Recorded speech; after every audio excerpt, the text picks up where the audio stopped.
quiet question opens our journey with patience rather than shock, wondering whether Earth has known civilizations before ours and whether deep time could hide their traces in stone, mud, ice, or chemistry. The idea of forgotten civilizations calls for discipline rather than drama, because extraordinary claims must be tested against sediments, fossils, isotopes, and the long arithmetic of geologic time.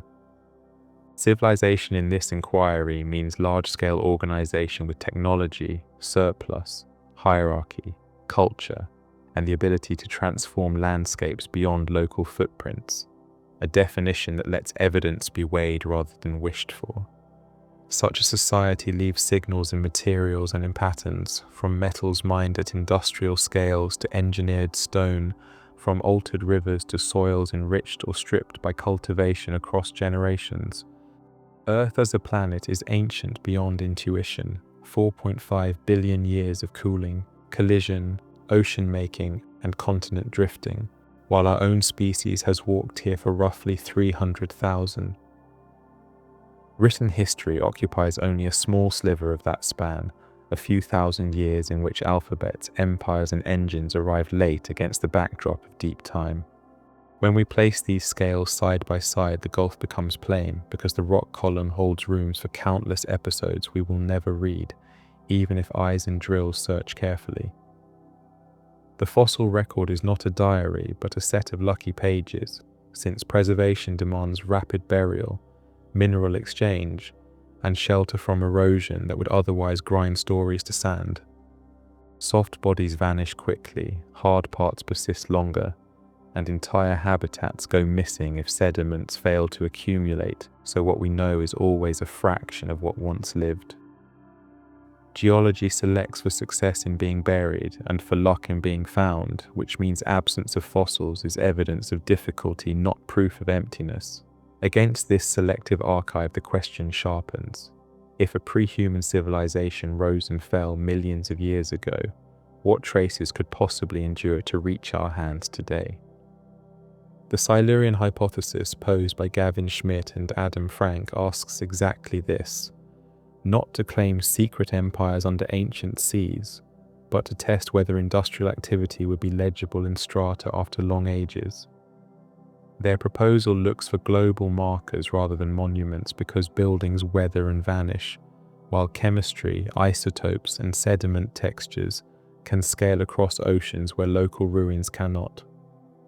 Carbon signatures offer one such path, as rapid burning of fossil carbon drives a sharp negative shift in carbon-13 ratios, a fingerprint that spreads through shells, soils, and organic layers.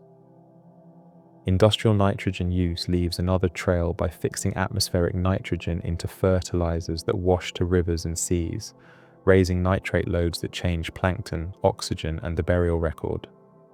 Fly ash from coal, spherical particles rich in specific metals, rains from smokestacks into lakes and ice, forming microlayers that a distant reader might still decode as technogenic. Plastics fragment into microplastics and nanoplastics that settle through water columns and soils, entering peat, estuaries, and deep sea muds where oxygen is scarce and decay slows. Aluminum smelting turns a rare-bound metal into vast quantities of refined metal, building a technofossil category, alongside concrete, brick, and glass that can be ground and re-cemented into urban rock. Concrete itself becomes a lithology, urbanite, a rubble, rich mix of aggregate and cement that can end up as layers in riverbanks, coastlines, and in fill, recognizable by shapes, chemistry, and embedded steel. Radioisotopes from mid-20th century weapons tests seeded the planet with distinctive markers like plutonium and americium, a brief global horizon that future cores could use to fix a date precisely.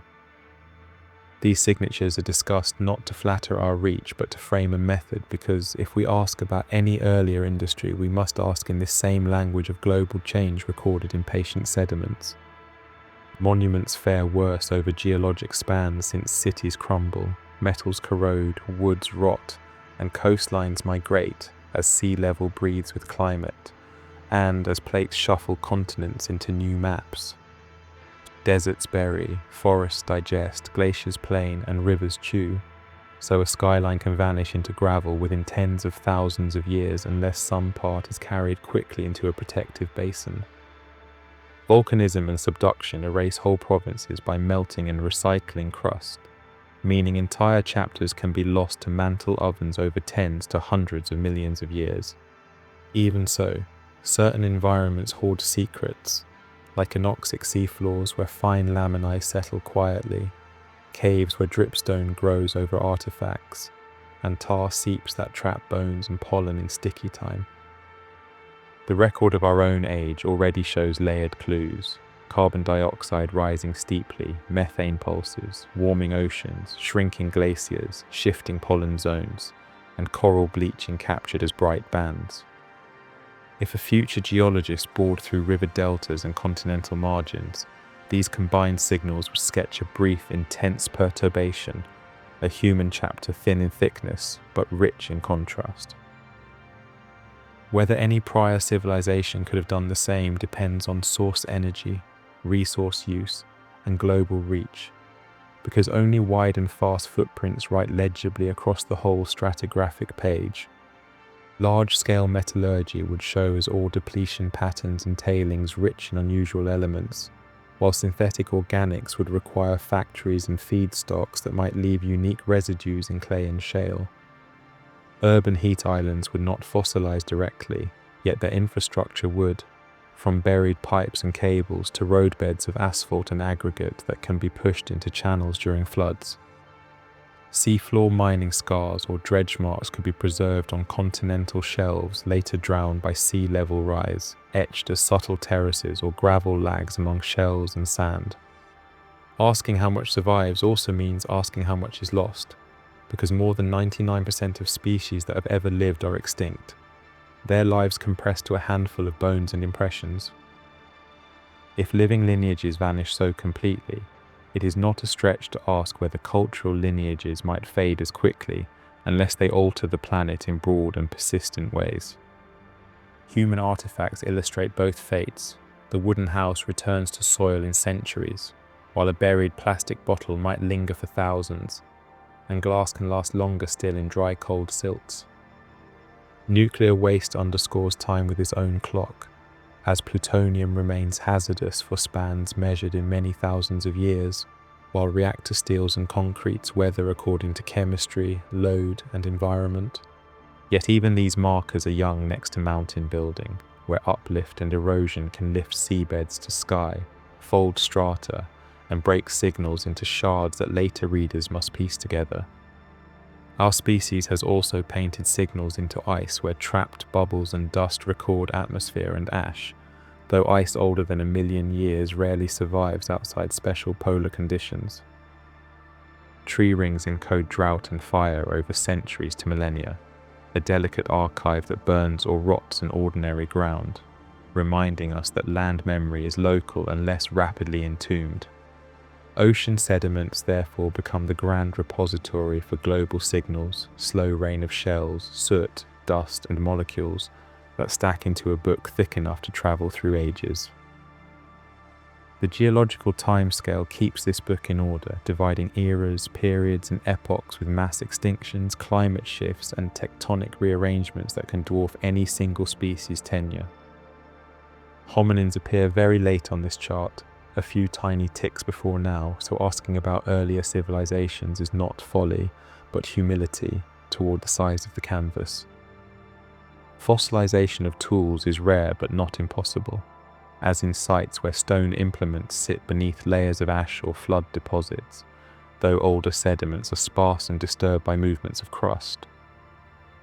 Metal artifacts corrode into oxides and salts unless sealed away, and even then they may smear into diffuse chemical halos rather than neat statues for future eyes to admire.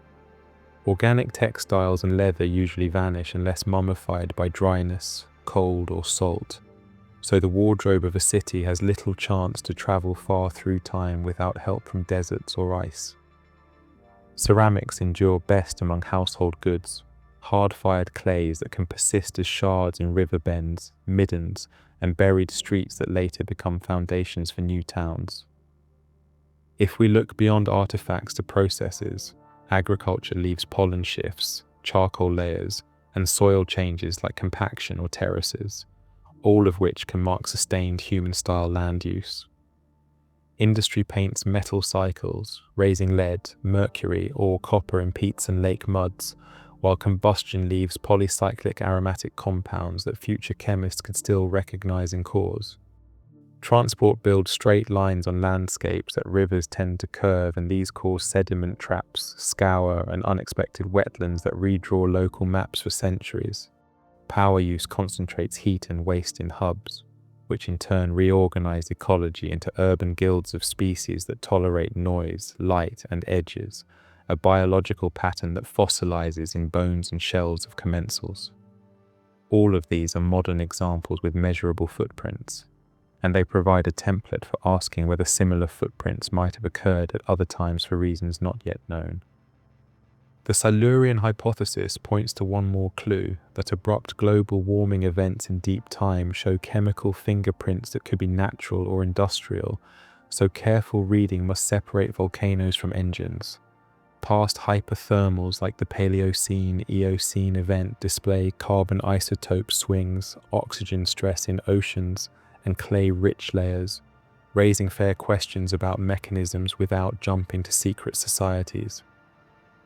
We therefore set our rule of evidence: global, synchronous, multi-proxy markers carry weight, while lone anomalies and rumors do not, because the planet is a harsh editor of myths.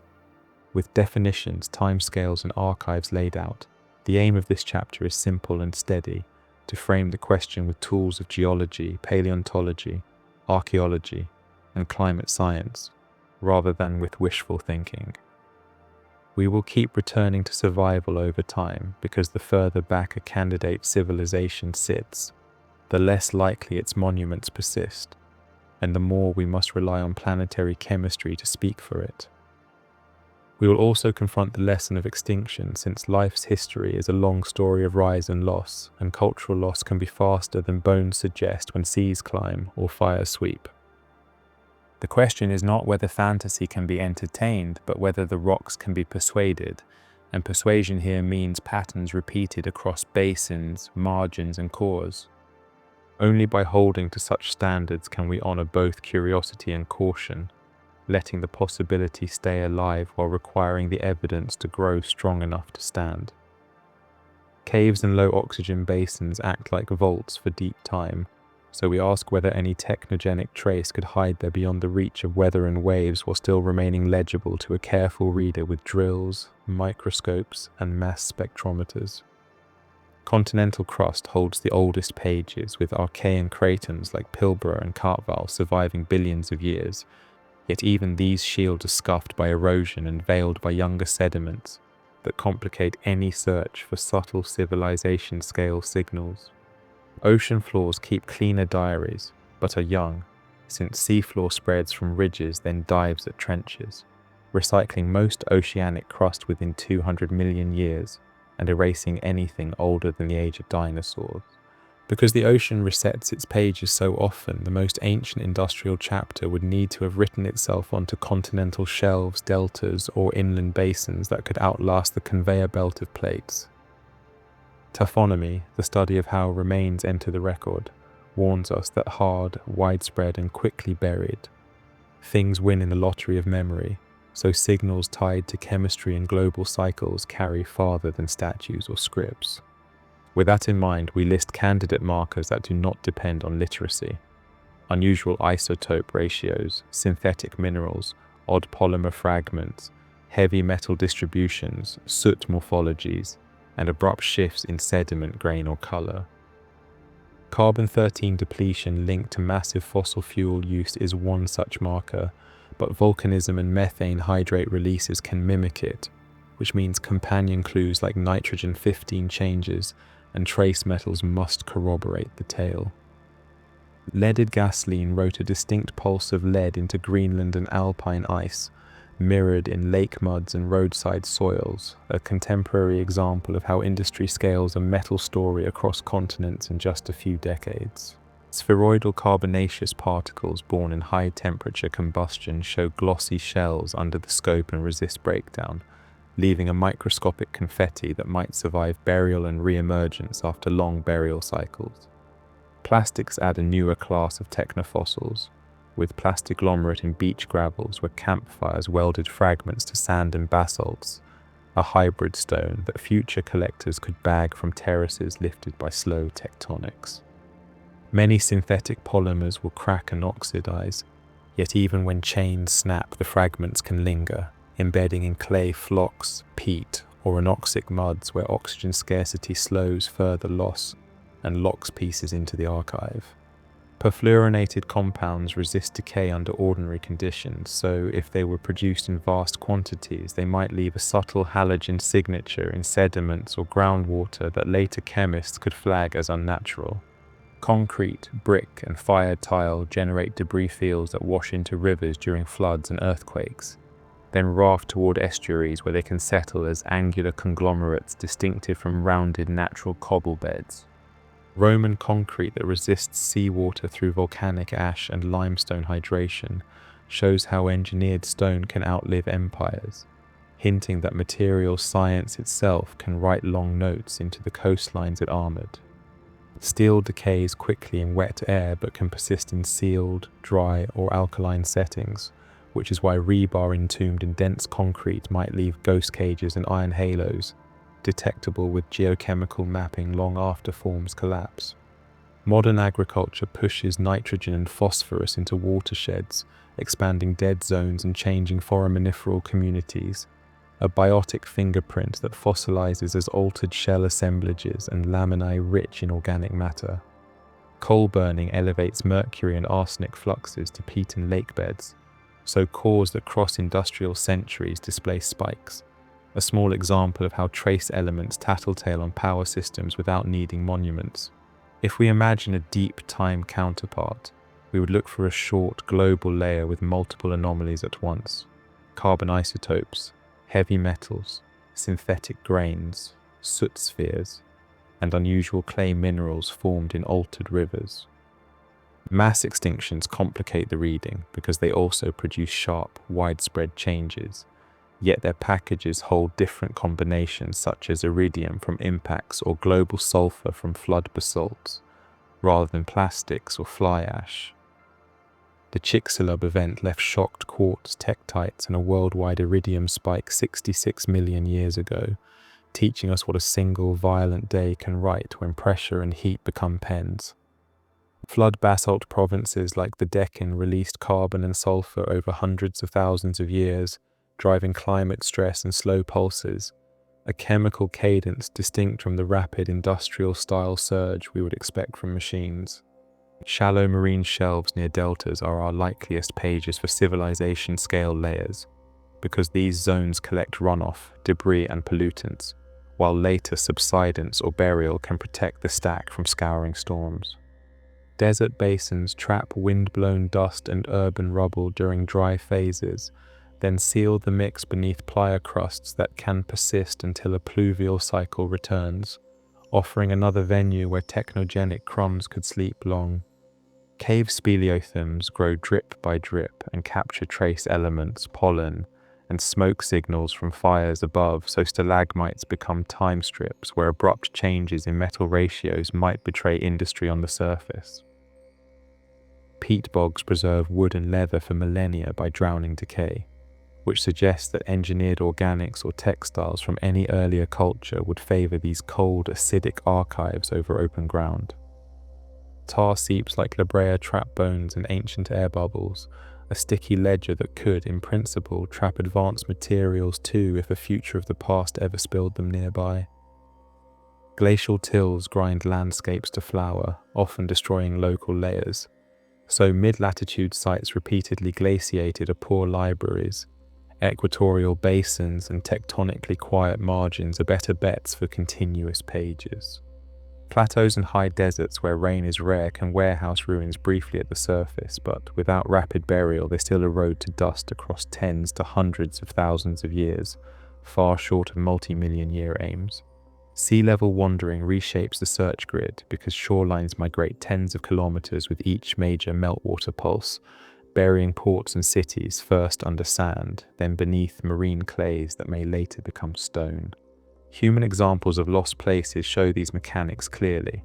Heracleion, swallowed by the Nile Delta, was found beneath silt, while Pavlopetri sits offshore in Greece, maps in mud of how coasts erase their own maps. Jungle can hide masonry for centuries, as at Angkor, but hiding is not preserving since roots pry stone and floods redistribute blocks into channels where long storage depends on swift burial.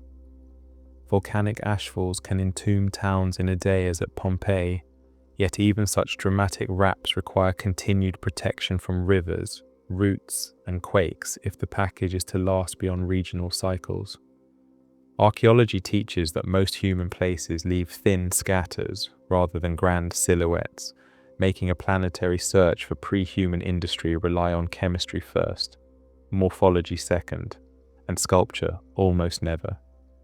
Geochemists can scan for non-biogenic polymers, unusual fluorinated residues, and alloy particles with compositions unknown in igneous or meteor samples, a triage that separates natural oddities from engineered crumbs.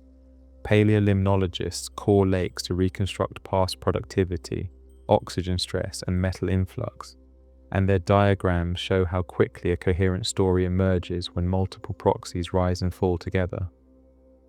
Stratigraphers love synchrony, because a real global event appears in many basins at nearly the same level, so any claim about prior industry must clear the bar of broad, near-simultaneous signals. Geomicrobiologists remind us that microbes can synthesize exotic minerals and alter isotopes, which means any candidate anomaly must rule out biogenic pathways before invoking factories long gone. Nuclear signatures tempt imagination because certain radionuclides decay in patterns that could reveal brief production spikes. Yet natural reactors like Oklo show that geology can run fission under special conditions without engineers. Therefore, context becomes king. A lonely isotope blip without plastics, soot spheres, metal shifts, and ecological reorganization says little, while a suite moving together begins to speak convincingly. Earth's deep time features long quiet intervals punctuated by upheavals. So a narrow human-style industrial pulse would look like a bright thread in the weave rather than a broad die, thin but striking if truly global. Extinction statistics offer humility, with more than 99% of species gone, yet those losses happened for many reasons, so civilization loss would need its own causes and marks rather than piggybacking on biology alone. Cultural systems are fragile at edges where climate shifts, sea levels climb, or resources deplete, which means collapse can be rapid locally, but only a civilization with global coupling writes far enough to be read in distant strata. Ice cores rarely exceed 1 million years, so any civilization older than that leaves no direct atmospheric diary in ice, pushing the hunt toward marine clays and carbonate oozes that archive much longer stories. Magnetostratigraphy and ash layer dating help align cores across oceans, allowing a candidate layer to be traced, tested, and either strengthened or falsified as more sites come into view. Remote sensing of buried landscapes reveals paleo channels and ancient shorelines, guiding drills toward places where runoff once pooled, a tactical step if one were to test the Silurian question with limited budgets. Analogues from today sharpen our expectations. Urban dust carries copper and zinc, highways enrich soils with antimony from breaks, and electronics shed rare earths, a palette of elements rarely concentrated together without intentional work. If a prior industry smelted metals at scale, slag heaps could alter local bedrock chemistry, and weathered plumes might persist as halos around valleys even after buildings crumble and rivers shift their beds. Shales rich in certain organic residues can preserve molecular fossils called biomarkers, and while many are natural, a suite of odd, branched or halogenated compounds could hint at synthesis rather than algae alone. The debate about naming an Anthropocene shows how careful geologists are with formal epochs. indicating that even our unmistakable wave is being weighed cautiously, which suggests earlier waves would need to be exceptionally clear to win recognition. Historical ruins remind us how fast memory can thin, from the collapse of the Bronze Age trade web to abandoned Norse farms in Greenland, collapses that left regional scars without rewriting global rock. By contrast, the spread of agriculture, coal and oil altered the carbon and nitrogen systems of the entire planet, which is exactly the scale of edit that a deep-time investigator would need to see for any non-human precedent.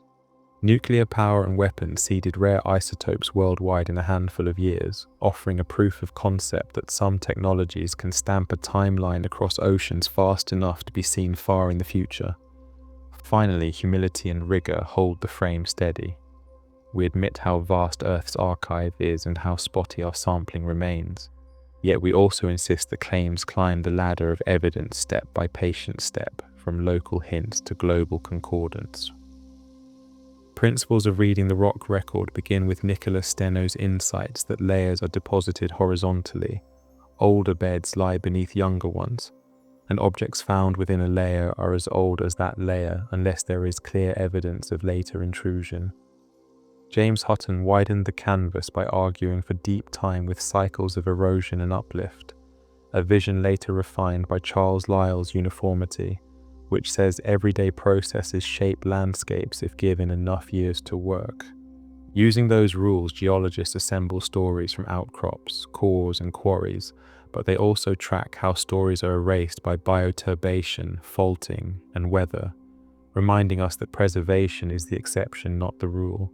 Sediments are stirred by burrows and roots, laminations are blurred by worms and waves, and chemical gradients are flattened by groundwater, so subtle industrial crumbs would need rapid burial or chemical resilience to last. Varved lake clays record annual couplets of summer silt and winter clay, offering calendars that run thousands of years. Yet glaciers, slumps, or basin desiccation can tear pages, leaving gaps that future readers must bridge with care. Marine anoxic events like the Toarcian or the Cretaceous oceanic anoxic events leave black shales rich in organic matter and trace metals, showing how global chemistry can write bold strokes without any help from machines. These episodes often show carbon isotope excursions, enrichments in molybdenum or vanadium, and widespread plankton shifts, patterns that set a baseline for what natural upheaval can look like in cores. Against such baselines, a hypothetical pre-human industry would need markers that combine planetary reach with oddity, for example halogen-rich organics with polymer fragments alongside synchronized metal pulses in many basins at once. Sampling itself imposes limits because most of Earth's seafloor and many continental basins have not been cored, and the International Ocean Discovery Program, though immense, is still a set of thin holes through a thick book. Road cuts, mines, and quarries bias us toward accessible rocks near people, so the archive we know best skews to certain regions, while deserts, jungles, and remote shelves remain under-read. Magnetostratigraphy lets scientists align sections by the pattern of geomagnetic reversals captured in iron-bearing minerals at the time of deposition, a global barcode that ties distant cores together. Ash beds fixed by radiometric decay of uranium or potassium provide pins in the timeline, and when those pins bracket anomalies, we can ask whether chemistry, biology, and sedimentology hum the same note.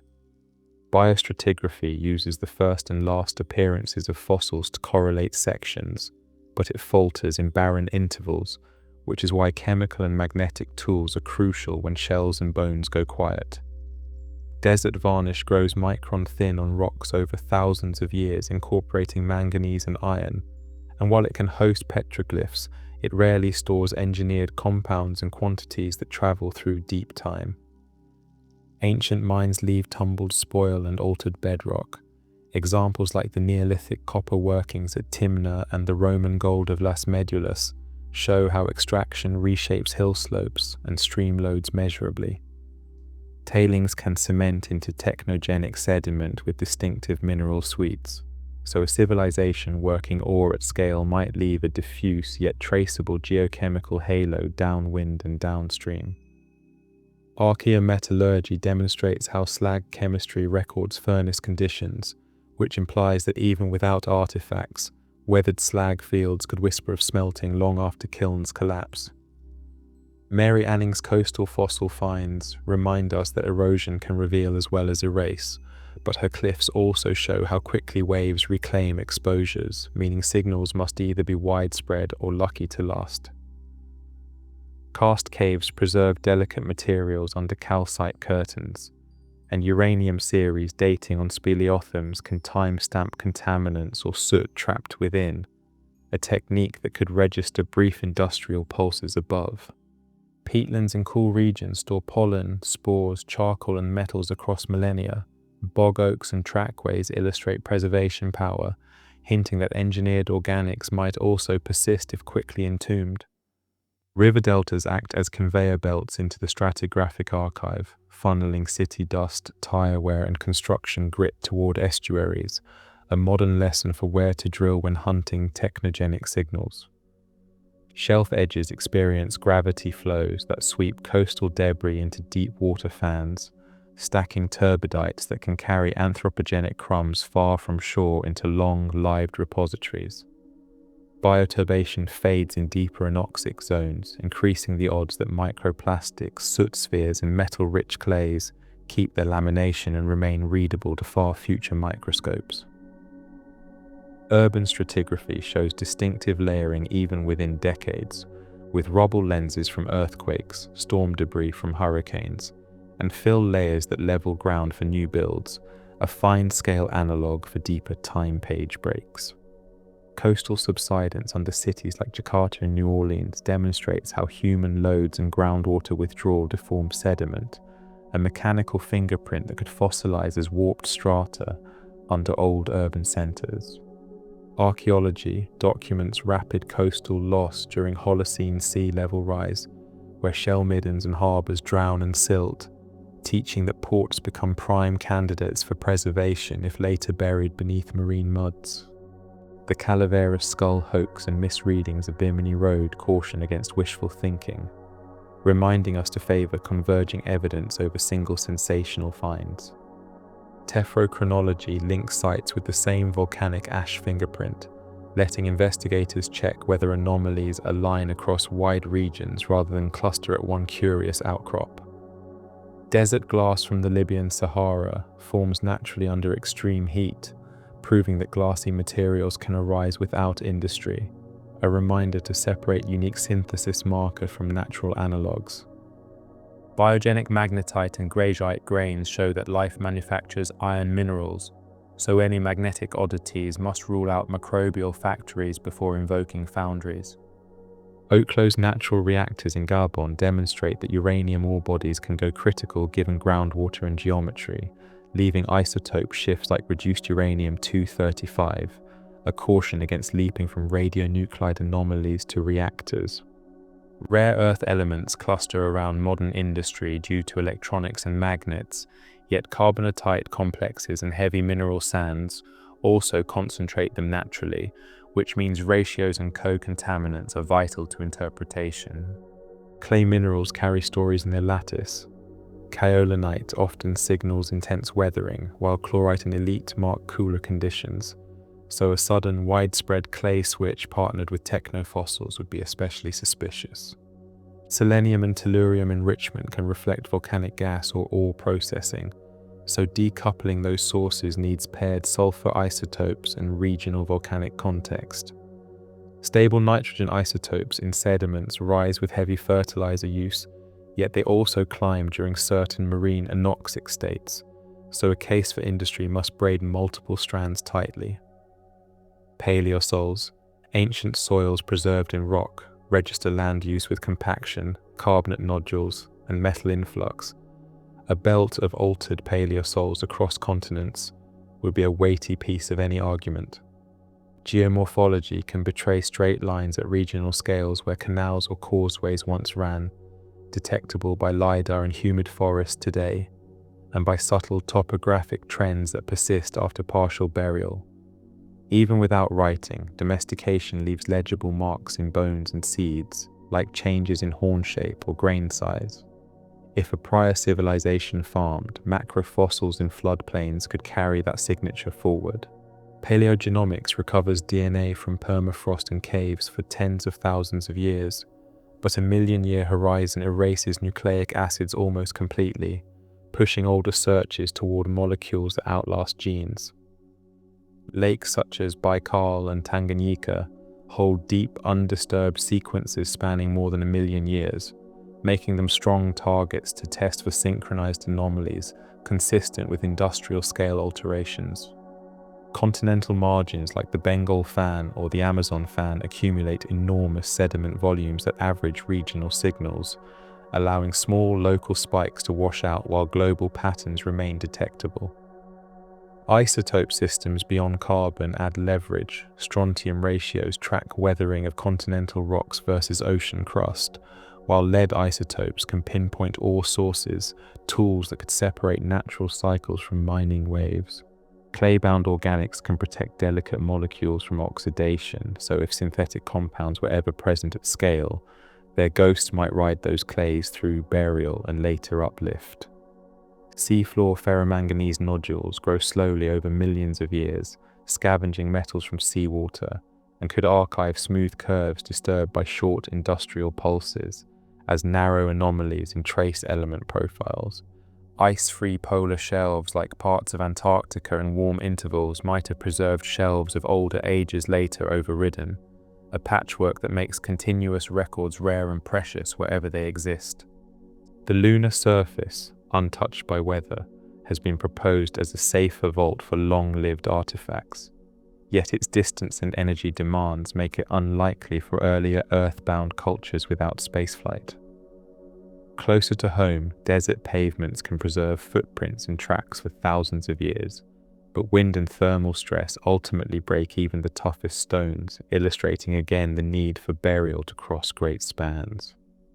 Archaeological visibility decays with time, modelled as a half-life for sites under erosion and land use. Extending that model backward suggests the horizon for recognisable structures is short compared with geological epochs. Thus, the most credible search strategy emphasizes ocean margins, large lakes, caves, peats, and desert basins, reading chemistry first, fabric second, and form last, a hierarchy tuned to what survives longest. Ethnographic analogues remind us that many cultures leave light footprints by design, so absence of cities does not equal absence of complexity, yet planetary chemistry still cares only about mass and flux. Finally, the Silurian question remains a scientific one because it proposes tests, predictions, and falsification pathways, inviting field campaigns that could return with either quiet cores or surprising sweets. Jan Zalasiewicz and colleagues formalized how to read human impacts at geologic scale, proposing that a golden spike level marker could fix our layer much like iridium fixes the end of the age of dinosaurs, which frames how any deeper industrial pulse would need to announce itself in rock. Crawford Lake in Canada offers a clear lesson because its fine annual laminae preserve a mid-20th century pulse of plutonium, fly ash, and shifting carbon that acts as a precise bookmark for planetary change. Beppu Bay in Japan and Searsville Lake in California show similar stacked clues, reminding us that quiet water bodies can translate brief human decades into crisp archives legible far beyond living memory. Greenland and alpine ice cores carry radionuclides from tests alongside lead and soot, but their survival horizon is short compared to rock, so truly ancient signals must be sought in sediments that outlive ice. On land, municipal landfills become accidental laboratories, entombing plastics, textiles, metals, and food in oxygen, poor pockets where decay slows, potentially forming future ore-style lenses called technogenic deposits. Urban mining today treats e-waste as a rich ore of copper, gold, and rare elements, hinting that future geologists might find concentrated halos where our waste once pooled at city margins. Trinitite from desert test sites is a human-made glass fused from sand by intense heat, a durable signal that pairs with radioisotope horizons to demonstrate how technology can create unique mineral families. Marine trenches and Hadal plains already trap microfibers and fragments, with studies finding synthetic threads in deep amphipods, a sobering note that remote basins collect our smallest debris efficiently. Long-lived isotopes tie technology to deep time clocks, since iodine-129 lasts millions of years, and technetium-99 lasts hundreds of thousands, leaving potential chemical echoes in sealed sediments. Chernobyl and Fukushima demonstrate how radionuclides move through soils, rivers, and coasts, creating traces that later stratigraphy can follow as thin but distinctive chemical lines. Industrial glass and slag, when abraded and redeposited, can cement into rubble-rich conglomerates, a kind of urbanite stone whose clast mix and embedded rebar pieces betray an engineered origin at a glance. Shipping paints a global trail through anti-fouling residues, copper spikes in busy harbours, and lead in older sediments, all of which illustrate how commerce writes chemical footnotes at continental scales. Chicken bones appear worldwide in modern deposits as a single domesticated form with distinctive size and bone chemistry, a remarkable techno-fossil candidate that shows how diets and animals can fossilize culture. Maize, rice, and wheat pollen rise together across wide regions after domestication, changing lake and bog records in ways that no natural plant succession would mimic at such speed or scale. Coral skeletons record chemical changes as stripes, with barium and nitrogen shifts tying river runoff and fertilizer pulses to reefs, a biological ledger that could reveal earlier industrial-style nutrient waves if they existed. Mangrove peats in deltas store metals and soot layered with storm events, and their preservation potential under subsequent marine clays makes them strong candidates for long-lived nearshore archives. Estuarine bar forms trap artifacts and microplastics before sea level rise migrates the whole package landward, a conveyor that can preserve technogenic grains as part of migrating shoreline facies. Lonnie Thompson's ice work showed how soot and dust sink across hemispheres during major events, a synchronization standard that any claim of earlier industry would need to meet across marine and lake cores. Paul Crutzen popularized the Anthropocene idea to describe a human-shaped epoch, and whether or not the name stands, the approach matters because it specifies measurable, datable, multi-proxy footprints.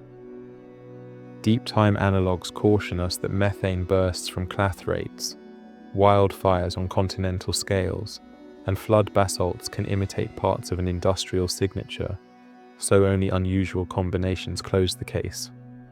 Marine snow aggregates organic fluff with soot and microplastics, ferrying them to the seafloor, which means even small coastal industries could seed far basins if operations continued long enough. Arid glass cities would crumble slower than humid ones, yet thermal stress still peels stones and shatters panes, so without burial, even durable materials fail to cross multi-100,000-year gaps. Copper roofing and wiring corrodes in coastal air within centuries, but inland aridity can slow patina growth dramatically, yielding green-crusted relics that might persist until floods sweep them into protective alluvium. Glass in desert pavements can survive tens of thousands of years as scattered shards, recognizable by refractive properties, if later cemented into breccias that become part of bedrock.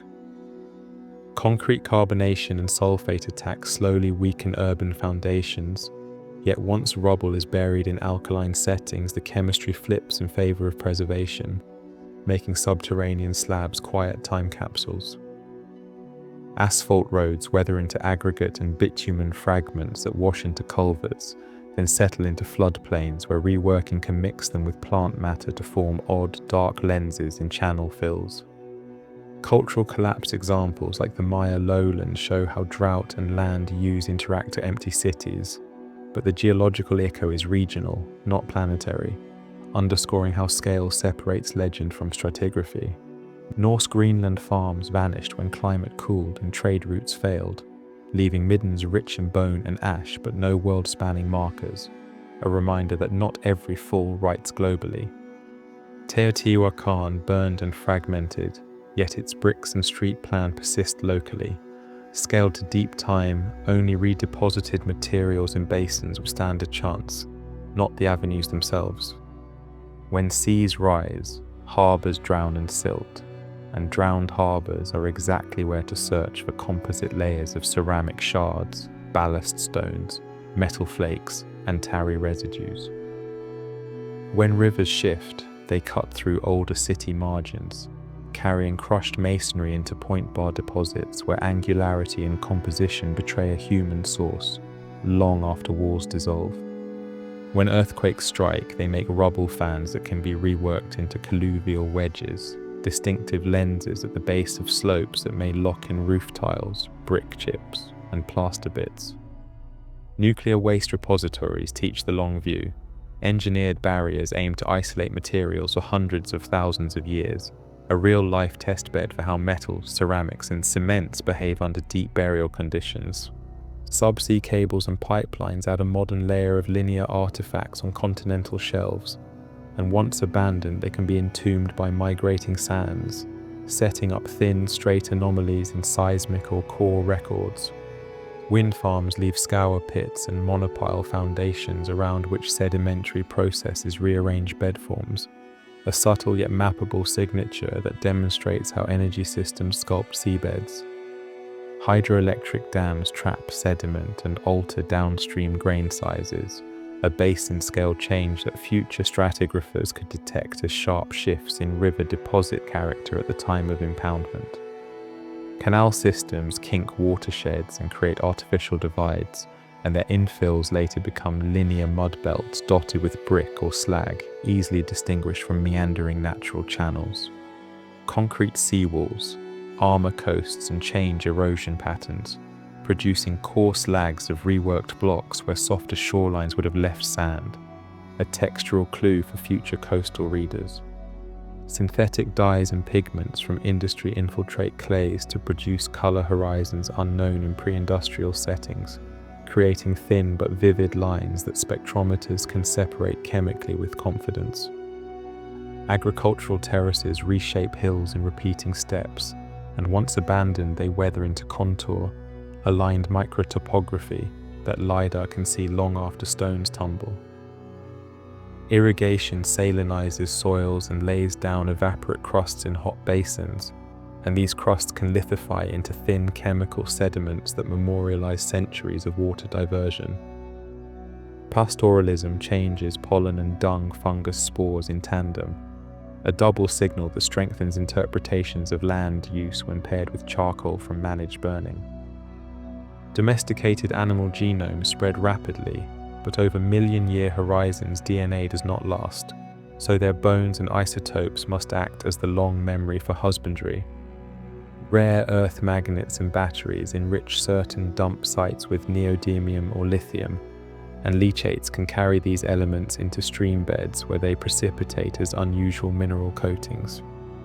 Coal fly ash cenospheres float then sink, ending in lake bottoms as hollow spherules that resist crushing, a delicate yet distinctive microfossil of smokestack years. The 99% extinction statistic reframes our question by showing how total disappearance is common in biology, so the vanishing of cultural systems would not be surprising unless they altered global cycles strongly. Thus, the working expectation remains conservative. Without a globally synchronized multi-proxy package, claims of ancient industry are weak, while with such a package they become testable and worthy of serious field campaigns. Schmidt and Frank's Silurian hypothesis stays valuable because it demands these tests rather than stories, inviting core transects across deltas, shelves and lakes with predefined anomaly suites to check. Our own structures tell both pride and warning. Skyscrapers sing briefly then crumble, but chemistry writes longer songs that seas and clays can keep, which is why the search must follow molecules and minerals more than monuments. Against the immensity of the geologic timescale, human presence is a late, thin line, and that thinness is exactly why any earlier civilization would need to have shouted through global systems to be heard today. International Ocean Discovery Program expeditions have pulled slender cylinders of mud and ooze from continental margins across the world, giving us continuous pages where geochemists can search for brief global edits that no single ruin could ever match. Black sea bottoms hold thick anoxic muds that trap delicate laminations and organic molecules, a natural vault where any short-lived industrial pulse would appear as a tight stack of chemical lines rather than scattered artifacts. Mediterranean sap repels record ancient changes in monsoon strength as dark, carbon-rich bands, demonstrating how climate can script bold contrasts that future analysts must separate from any technogenic signal. Paleocene. Eocene warming shows a sharp carbon isotope excursion with clay-rich intervals and dissolved oxygen stress, a benchmark of natural rapid change against which a hypothetical industrial pulse must be compared point by point. Glauconite grains grow slowly on shelves and can lock in unusual trace element ratios, giving stratigraphers a chance to test whether a candidate layer carries systemic metal shifts rather than local quirks. Siderite cements form where organic carbon depletes oxygen in poor waters, and these iron carbonates can hold subtle isotopic clues that tie changing redox conditions to broader patterns in rivers and seas. Shifts in pollen suites from wild grasses to cereal grains synchronize across valleys during early farming, a biological chorus that would be echoed on a far grander scale if an industrial civilization reorganized landscapes widely. William Rathje's garbology showed that landfills entombed the ordinary with surprising permanence, suggesting that technogenic layers could become compact, stratified repositories whose chemistry travels better through time than their shapes. Material science offers rates we can use, with copper patina building millimeter skins over centuries in clean air and faster near seas, numbers that help predict which metals can survive until floods bury them. Stainless steel resists rust through chromium-rich films but pits in chloride-rich waters, so coastal ruins would corrode differently from inland ones, a contrast that would echo in buried rubble chemistry. Glass devitrifies slowly and breaks by thermal stress, yet buried shards persist far longer than panes, a bias that would favor angular, refractive fragments cemented into conglomerates over whole windows. Asphalt weathers to bitumen flecks that bind to fine sediments, creating dark organic lenses in channel fills, a textural motif that future cores might read as a repeating industrial rhythm along ancient rivers. Roman roadbeds illustrate how compacted aggregate creates firm, planar layers with distinct class mixes, reminding us that engineered horizons can retain identity long after use ends if they are quickly buried. Egyptian faience and synthetic pigments show that human chemistry makes minerals unknown to nature at scale, so any earlier industry could be sought through non-biogenic crystalline phases spread across basins. Raman spectroscopy and infrared spectroscopy can fingerprint polymers in pigments and silt grains, giving analysts a way to detect ghost fragments even after long oxidation and mechanical wear. Synchrotron microtomography reveals internal textures of spherules and slag at micron scales, allowing experts to tell lightning glass from furnace glass through bubbles, layers, and metallic inclusions. Machine learning trained on multi-proxy data sets can flag intervals where carbon, nitrogen, metals, and mineralogy swing together, a statistical scout that points drilling teams to the most suspicious pages. Deep time communication studies for nuclear repositories, from WIPP in New Mexico to Onkalo in Finland, confront the problem of warning across millennia, underscoring how fragile cultural memory is compared with stratigraphic memory. Semiotics proposals like menacing earthworks and message stones admit that ruins cannot carry meaning reliably, so only the planet's chemical bookkeeping endures well enough to teach distant readers. Oklow's natural reactors remind us that isotope anomalies need context, because nature can run fission in all bodies given water and geometry, a sober filter when scanning cores for unusual decay chains.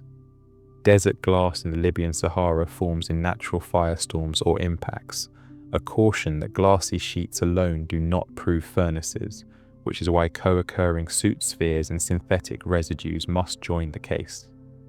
Yonaguni's steps and Bimini's blocks illustrate how wave-cut terraces and beach rock can impersonate masonry, so morphology without chemistry risks fiction dressed as stone.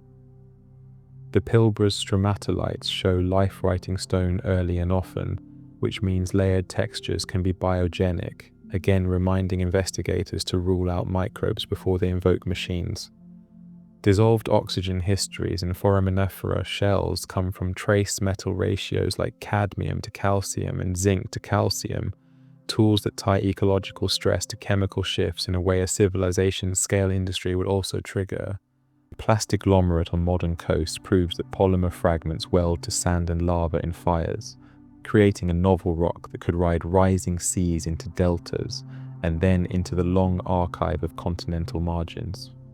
Spheroidal carbonaceous particles from high-temperature burning have glossy skins and concentric walls, consistent across continents, a microsignature that an earlier machine age would likely reproduce at scale.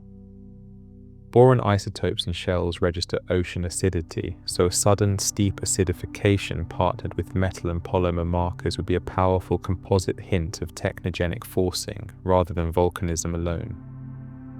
Lead isotope fingerprints can link pollution to specific ore regions, meaning that a global pattern with coherent lead ratios would shout of coordinated mining rather than diffuse weathering alone.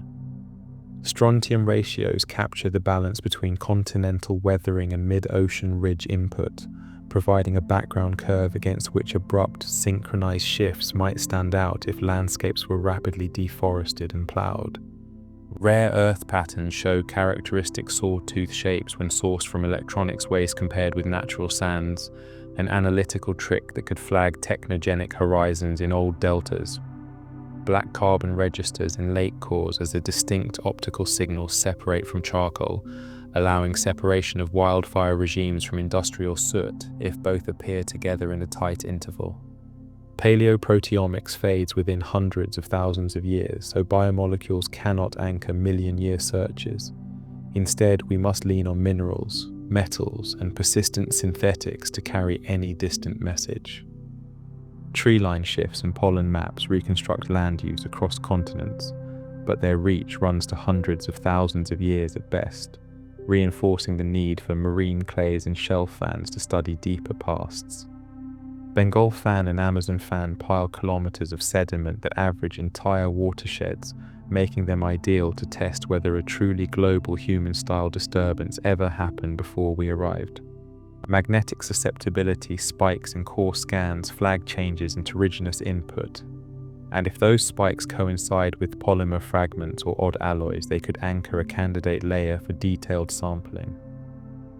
Orthogenic uranium enrichment in anoxic muds marks bottom water, oxygen stress, and paired with nitrogen isotope rises, it could help separate natural stagnation from fertilizer-driven blooms.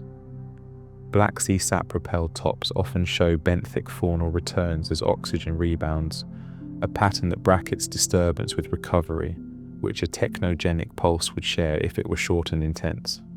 Seismites record shaking as soft sediment deformation, a reminder that tectonics can blur layers, so reading any candidate horizon must account for post-depositional overprinting by quakes and slumps.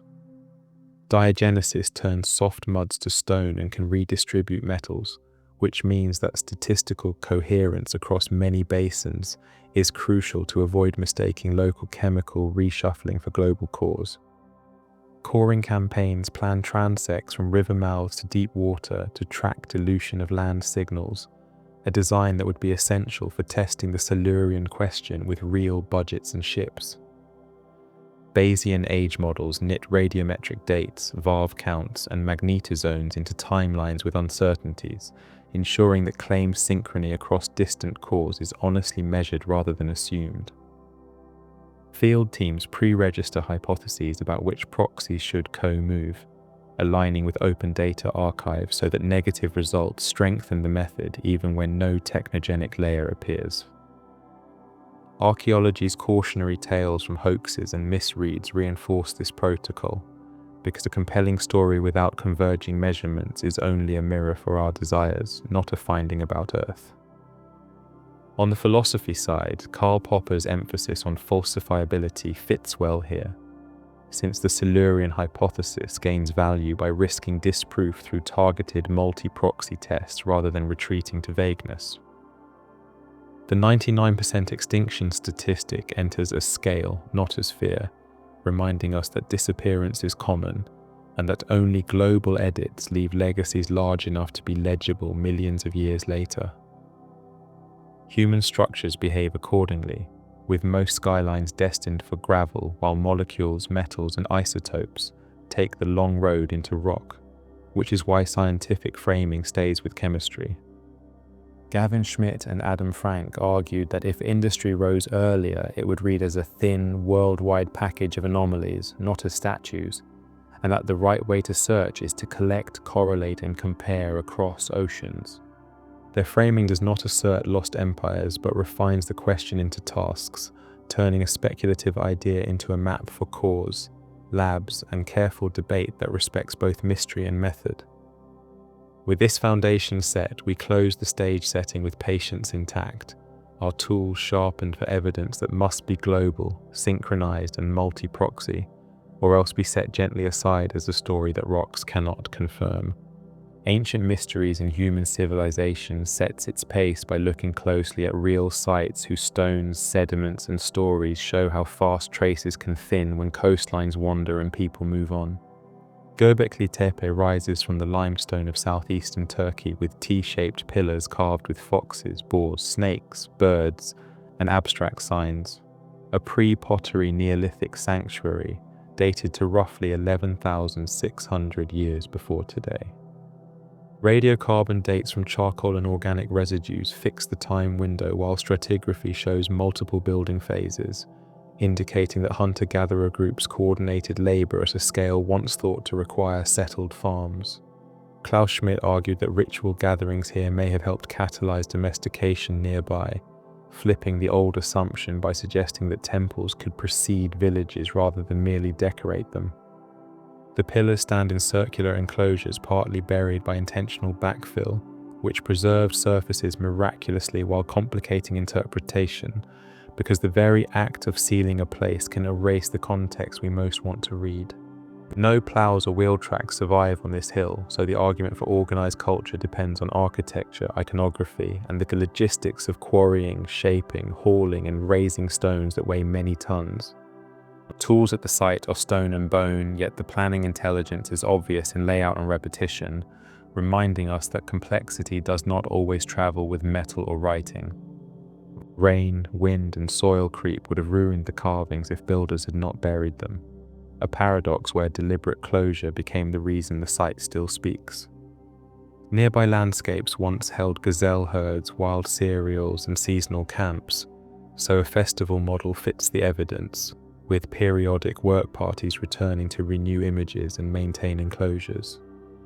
Even here, loss is constant, for peripheral enclosures have eroded, animal bones are fragmentary, and organic textiles or wood have almost entirely gone, teaching how quickly delicate archives thin in open ground. Shift the view to the Arabian Sea, where Dwarka at the western tip of India faces strong currents, shifting sands, and storms that can bury walls one decade and reveal anchors the next. Marine surveys near present day, Dwarka and Bet. Dwarka have mapped stone blocks, harbour-like alignments, and ancient anchors carved from stone, evidence for active ports during late Bronze to early Iron Age times. Archaeologist S.R. Rao reported submerged structures consistent with jetties and platforms, while pottery and inscriptions on shore tie the region to long trade routes across the Arabian Sea. Tidal scouring and sand migration constantly rearrange these ruins, which means excavation windows open briefly between monsoon seasons before visibility collapses again in silt. Nets pull up artifacts by chance, divers document with cameras and tapes, and then storms lay a fresh sheet of sediment that turns a detailed map back into a set of questions. Debates over age and extent are lively because underwater contexts are fragile, mixing old stones with younger debris, so careful stratigraphy, optically stimulated luminescence, and radiocarbon on associated organics must carry the dating burden. The point for our theme is sober. Even coastal cities from only a few millennia ago can vanish from ordinary sight, leaving discontinuous clues that require sonar, cause, and persistence to stitch together. Sail northeast to Yonaguni, where a stepped stone formation lies in clear water off Japan's Ryukyu Islands, its terraces, ledges, and right-angled corners, inspiring a long argument over natural versus engineered origin. Geologist Robert Schoch and others note that the sandstone shows jointing planes and bedding that break along straight lines when waves and currents erode, producing geometric forms without human chisels. Marine scientist Masaki Kimura has highlighted features he reads as roads, carving marks, and arranged stones, yet independent tests of tool signatures remain debated, keeping the site a classroom in how pattern-hungry minds must yield to rock mechanics. Sea level at Yonaguni was lower during the last glacial period, exposing platforms to weathering and fracture before submergence, a history that could generate straight edges naturally, long before any divers arrived. The lesson is methodological rather than sensational, that morphology alone misleads, and that chemistry, debris context, and quarry evidence must join shape before a verdict deserves confidence. Whether natural or arranged, Yonaguni dramatizes the speed of coastal change because a drop or rise of even a few tens of meters rewrites shorelines across continental shelves where many human settlements prefer to stand.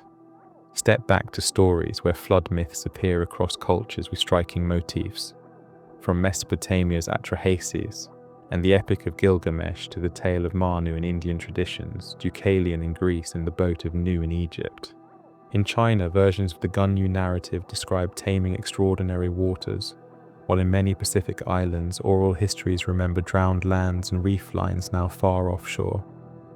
These accounts differ in theology and detail, yet converge on rapid rises, long rains, and survival by boats or refuges, a blend that matches paleoclimate evidence for meltwater pulses and coastal transgression after the last ice age. From the last glacial maximum to the mid-Holocene, global sea level climbed roughly 120 meters, with episodes like Meltwater Pulse 1A raising seas several meters per century, enough to drown low plains within a few generations. Continental shelves near river mouths held fertile ground, and harbors that would have moved landward step by step, erasing villages, farms, and workshops while leaving sporadic scatters later buried under marine clays. Archaeological maps of the Black Sea, North Sea Doggerland, and the Sunda Shelf show this pattern clearly, with lost landscapes reconstructed from cores, sonar, and trawler, finds that lift antlers, tools, and peat from drowned worlds. The North Sea's Doggerland connected Britain to the continent before seas rose, and storms still churn up Mesolithic bones and tools, making the shipping lanes a strange field where fisherfolk become accidental curators. In Southeast Asia, the Sunda Shelf once linked islands into larger landmasses, and as seas climbed, coastlines retreated hundreds of kilometers, pushing early beach settlements into zones now accessible only by divers and remote gear.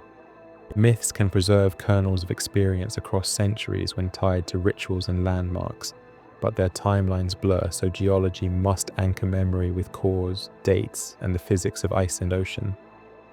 All of this bears on the larger question by showing how easily human structures disappear even on the scale of thousands of years, let alone millions, which is why arguments about deeper antiquity have to move beyond stones and surf. Tropical climates rot wood swiftly, termites erase beams, and acidic soils dissolve bone, while hard rains carry roof tiles downhill into gullies that later floodplains seal invisibly beneath silt. Desert climates preserve better, but also abrade surfaces with thermal shock and sandblasting, a slow etching that rounds edges and scrubs tool marks until only bulk forms remain. Mountain valleys store cultural layers in fans and terraces until glaciers return, or rivers cut new courses, whereupon long pages are torn and scattered into braided channels. Earthquakes topple walls and make tailless cones that later rains sift, mixing eras into single rubble lenses that complicate clean dating unless buried artifacts are sealed by ash or flood. Coastline tectonics lift former harbours into cliffs, as at parts of the Mediterranean, while subsidence drowns others, as in sections of the Nile Delta, reminding us that even stable-looking maps hide moving frames. When people rebuild on old ruins, they reuse stone, melt metal, and plough middens into fields, acts that recycle the very evidence later researchers hope to find intact. Göbekli Tepe, Dwarka, and Yonaguni together teach a sober pairing of possibilities, that organized cultures emerged earlier than many expected, that coasts can erase cities within millennia, and that rocks can mimic architecture convincingly enough to fool the hurried eye. They also show that caution is not cynicism. It is a method for protecting wonder from error by demanding converging lines of measurement before a sweeping claim is allowed to stand. Ancient myths of floods then re-enter as witnesses to sea rise that archaeology is only beginning to map in detail, encouraging us to listen to stories while we core the shelves they describe. In the background sits the relentless statistic that most species have already gone extinct, which suggests that cultures, being even more fragile than bones, must leave exceptionally broad signals if they are to be read far into the future. So Chapter 2 finds its balance by holding both humility and curiosity, valuing carved pillars, drowned harbours, debated terraces, and remembered floods, while insisting that chemistry, stratigraphy, and careful dating must carry the final word. We proceed gently from here with this toolkit, exploring further cases where evidence thins, contexts tangle, and the planet edits our stories with wind, water, and stone until only the most persistent signals remain. The Indus Valley civilization steps into view across the floodplains of the Indus and its tributaries, with brick cities like Mohenjo-Daro and Harappa planned on orthogonal grids, threaded by covered drains, punctuated by standardized baked bricks, and tied together by seals carved with animals and signs that still resist full reading. Archaeologists in the early 20th century realized that railway ballast in colonial projects had been quarried from ancient mounds, which meant that for decades the ruins had quietly traveled under locomotives before scholars traced the bricks back to vanished streets. Trade beads, shell inlays, copper tools, and stamped seals show connections from the Arabian Sea to Mesopotamia, where cuneiform texts mention a distant land called Meluha, but many link to the Indus sphere through cargo lists of timber, ivory, and lapis. The famous Great Bath at Mohenjo-Daro, a watertight brick tank layered with bitumen, speaks to communal ritual and engineering skill, while standardized weights and measures hint at bureaucracies capable of coordinating far-flung workshops. Yet by roughly 39 to 32 centuries before today, urban life waned across many centers as river courses shifted, monsoon patterns weakened, and craft hubs decentralized into smaller settlements that recycled brick and timber for new purposes. No single catastrophe ends the Indus story. Instead, a long deurbanization plays out as floodplains change and trade routes tilt, which leaves archaeologists piecing together pottery styles, house compounds, and rural granaries to follow people who no longer gathered behind great walls. Writing on seals remains undeciphered, which is both mystery and caution, because it reminds us that archives can be lost even when carved in stone, and that interpretation depends on context that deserts, floods, and time can easily strip away.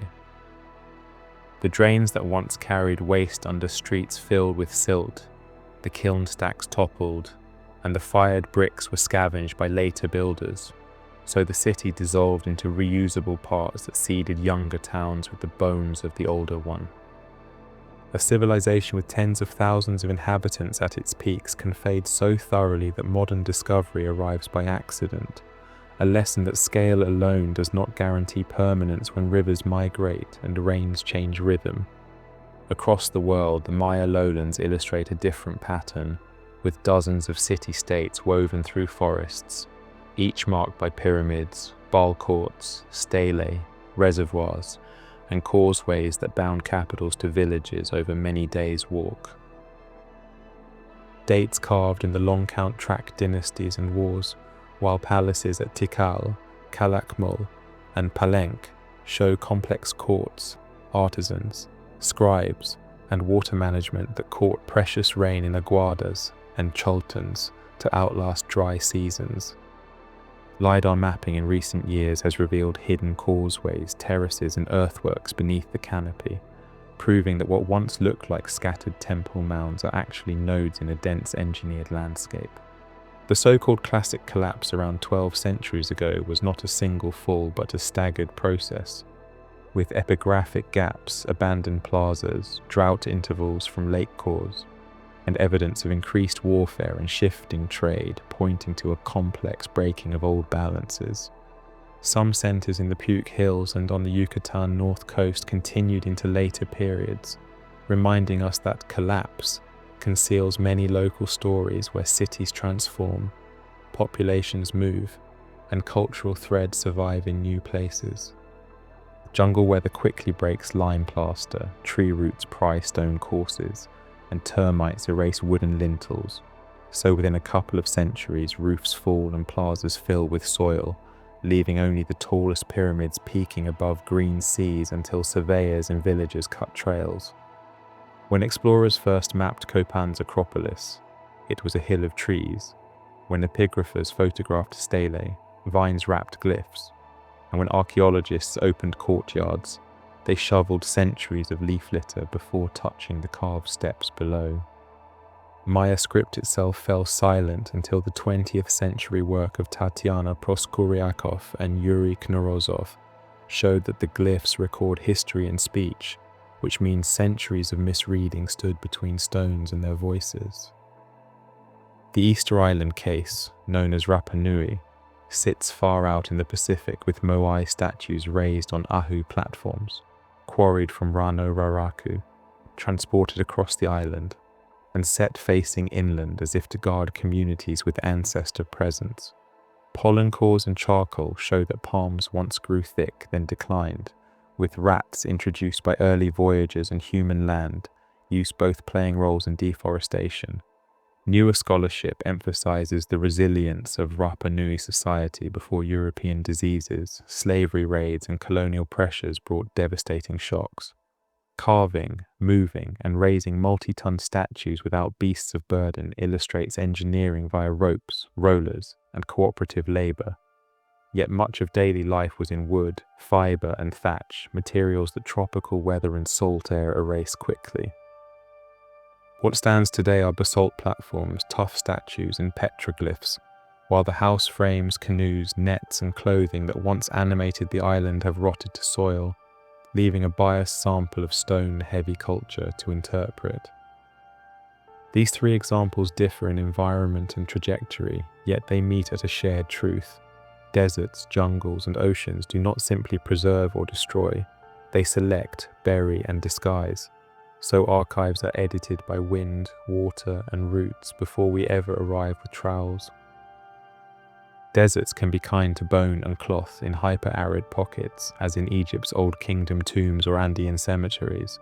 But sand also migrates, dunes swallow towns, and thermal shock cracks stone until sharp corners round into natural shapes.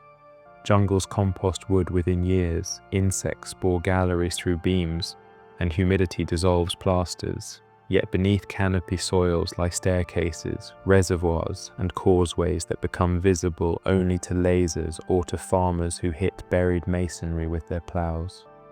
Oceans grind coasts and carry silt into quiet basins where settlement layers can be sealed, but storm waves topple walls, shipworms eat timbers, and tides rework harbors until jetties look like reefs unless divers find tool marks or ballast. In all settings, perishable materials lose the race for memory unless quickly entombed. Wood posts rot, textiles unravel, fiber ropes fray, and basketry collapses into dark stains, leaving us to reconstruct industries from the stubborn remainder of stone, pottery, and metal. The deeper we look in time, the starker this bias becomes, because before metal and writing, much of human ingenuity lived in plant fibers, hides, resins, and glues that almost never cross even a few centuries outdoors. What we do have from far earlier ages are stone tools that push human and pre-human craft back millions of years, starting with Oldowan cores and flakes around 2.6 million years ago at sites like Gona and Olduvai. Into this record arrives the Acheulean hand axe tradition about 1.7 million years ago, linked with Homo erectus and early Homo heidelbergensis, spreading from Africa to the Levant, India, and parts of Europe with teardrop bifaces that show symmetry and planning. Finds at Dmanisi in Georgia and Ubadia near the Dead Sea illustrate early dispersals of toolmakers beyond Africa, where animal bones with cut marks, hammer stones, and anvils testified to butchery and marrow extraction under open skies. Even older than Oldowan are the controversial Lomekwi tools from West Turkana, dated to about 3.3 million years, which if accepted mean that some Australopithecus or kin-flaked stones long before the genus Homo. Australopithecus afarensis left footprints at Laetoli about 3.6 million years ago, preserved in volcanic ash and rain, a reminder that exceptional events can freeze gestures for deep time even when bones and baskets are gone. Wonderwerk, cave in South Africa, contains ash and burned bone layers around 1 million years old inside a deep cave context, evidence that hominins controlled fire in protected spaces where wind could not have blown in grass fires easily. Levallois flake techniques appear later, showing preparation of cores to strike predictable flakes, a cognitive shift in planning that we read from scars on stone even when all other materials are forgotten. Bone tools and ochre processing in Blombos Cave around 100,000 years ago display symbolic behavior in beads and engraved pieces. Yet the string, clothing, and wooden spear shafts associated with such lives rarely survive outside caves and peats. Humans wove with plant fibers long before looms leave clear marks, and we molded baskets, nets, and traps out of reeds and vines, a technological world that dissolves back into soils unless anoxic muds or dry caves lend mercy. Earliest boats likely existed as dugout canoes or bundled reed craft, yet waterlogged wood returns to pulp unless quickly buried in anaerobic mud or frozen in alpine lakes. Thus maritime spread remains hard to see, without rare preservation. The wooden frames of houses, the thatch of roofs, the leather bindings of tools, and the woven slings for infants all lie on the vanishing side of the ledger, so prehistory skews toward the durable while the everyday dissolves. Even in urban eras, perishable libraries vanish, papyrus decays outside deserts, bark texts rot, and only clay tablets endure in quantity, which is why we hear Mesopotamia more clearly than riverine cultures that wrote on leaf and fibre. The ocean's shelf is another sink for memory because during Ice Age lows many early coasts sat tens of kilometres seaward of modern beaches, and as seas rose those towns went under, leaving scant traces beyond occasional fish, weirs and middens high enough to escape. Doggerland, the land that connected Britain to Europe, returns artifacts to trawlers by chance, while sonar maps drowned river valleys and peat beds, teaching that huge chapters sit offshore awaiting expensive, slow exploration. In South Asia and Southeast Asia, the Sunda Shelf likewise hides Pleistocene and early Holocene shorelines that would have hosted camps, gardens, and canoe landings. Yet diving time is scarce, and silt visibility is poor. Deserts hide by burying, jungles hide by overgrowing, and oceans hide by drowning, but all three also reveal impulses when storm, drought, or low tide peel back a layer long enough for a photograph and a GPS point before the cover returns. The Indus Valley was forgotten outside local memory until the 1920s. The Maya script was mute until mid-20th century decipherment, and Rapa Nui's labour methods were guessed at until experimental archaeology walked statues with ropes to test balance and motion. Great Zimbabwe was misattributed by early colonial writers before archaeological method restored its African authorship, a case where ideology delayed truth longer than weather ever could. Angkor's scale was underestimated until LiDAR traced canals, embankments and field grids under the Cambodian forest, revealing urban hydrology that centuries of roots had disguised as random mounds. Çatalhöyük's tell lay quiet under Anatolian soil until systematic excavation uncovered densely packed houses without streets, showing that enormous neighborhoods can hide as flat fields for millennia. Knossos slept as a rumor until Evans cut trenches and found storerooms and frescoes, yet even there the wood beams and fabrics of Minoan life are mostly gone, leaving fired clay and stone to stand for vanished rooms. The timeline from forgetting to rediscovery can be short or long, but it always shows how quickly knowledge thins. A mere 10,000 years is enough for cities to sink into anonymity, their names erased, their scripts unread, their roads ploughed into gravel beds for someone else's fields. If we compress the span, 5,000 years can turn a port into a sandbar, 2,000 can bury a palace under orchard soil, and 500 can wrap a pyramid in jungle so tight that a hiker can pass within meters and never know. What endures longest is often what we did not mean to preserve: slag heaps, broken pots, canal cuts, and kitchen middens, while the songs, clothes, and tools of touch fade unless caught in caves, peats, or frozen ground. Stone tools millions of years old remind us that intelligence leaves minimal signatures when it sits close to nature's own palette. A flake is a brilliant solution that looks like rock because it is rock, which is why absence of cities does not equal absence of mind. Homo erectus carried fire, water skins, and stories across continents we can only infer by shadows left on bones and stones, an economy of evidence that humbles us when we ask what could remain of any civilization older than our alphabet's breadth. Civilizations can be forgotten within a handful of millennia, not because they were small, but because Earth is restless and because people reuse everything that can be reused, turning temples into quarries and quarries into houses until lineage becomes geology. Rediscovery then depends on accidents and on new tools, from satellite imagery that outlines buried walls under crops to sonar that sketches harbors under silt, to ancient DNA that ties skeletons to migrations we cannot see with pottery alone. The lesson for our larger question is clear without romance. If cultures within 10,000 years can vanish from plain sight and be misread until methods improve, then older candidates must be weighed with stricter standards and a willingness to say we do not know yet. In the Indus, a city's very bricks ensured its forgetfulness by being too useful to leave alone, while in the Maya lowlands the forest's vigor closed roofs and cracked stairways, and on Rapa Nui the salt wind returned wood to dust, 3 paths to silence that repeat across the planet. Deserts, jungles, and oceans are not enemies but editors, removing clauses and leaving key nouns, so the story we read is terse and must be checked with chemistry and context before we mistake ellipses for endings.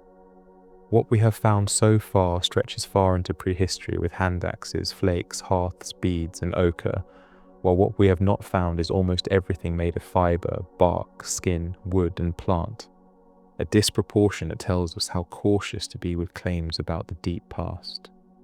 Even within literate empires, libraries burn and tablets shatter, so humble middens and stubborn shards often carry more reliable chronologies than royal inscriptions, a reminder to follow kitchens and drains as faithfully as palaces. When the next storm uncovers a key stone, the next drought reveals foundation lines in a field, or the next trawler lifts a carved antler from a bank, a lost city inches back into view, an echo of how thin the boundary is between absence and evidence over only a few thousand years. Taken together, these examples ground the idea that forgetting is normal on Earth, that rediscovery is an ongoing craft, and that civilizations can vanish from local memory in 10,000 years, while still leaving quiet signals a patient science can find. Thus we continue with humility sharpened by real cases, resolved to test stories with cause, dates, and comparative archives, and to keep our curiosity alive without letting it run ahead of what the stones and sediments can actually say. Chapter 3 opens with a quiet premise that the planet itself is both archive and eraser, a rolling editor of stone, water, ice, and life that sometimes keeps a line for millions of years, yet more often grinds pages to dust before anyone can read them. Fossilization is rare because most bodies rot, scatter, dissolve, or are eaten, so the share of species that leave durable parts in the record is far below 1%. A statistical thinness that warns us how much is missing from any museum shelf. To become a fossil, a body needs quick burial, mineral-rich waters, low oxygen, and protection from burrowers, which is why river deltas, anoxic seafloors, lagoonal muds, and ash blankets are the classic stage sets where bones and shells sometimes last. Even in ideal settings, soft tissues vanish unless chemistry intervenes, so collagen, keratin, skin, rope, and leaves mostly return to soil, which biases our deep memory toward hard parts and lucky chemical films. Lagerstätten like Burgess Shale or Solnhofen show what happens when decay pauses and fine mud wraps life, but such places are the exception, and their very fame shows how odd it is for a moment to escape the mill of time. If we ask whether an advanced species long before us could be seen at all, we must start with this math of disappearance because the odds already lean heavily towards silence even for abundant creatures with hard shells. Artifacts share the same fate unless buried quickly, or made of unusually inert stuff, which means we should expect almost nothing to endure from perishable technologies on open ground across multi-million year spans.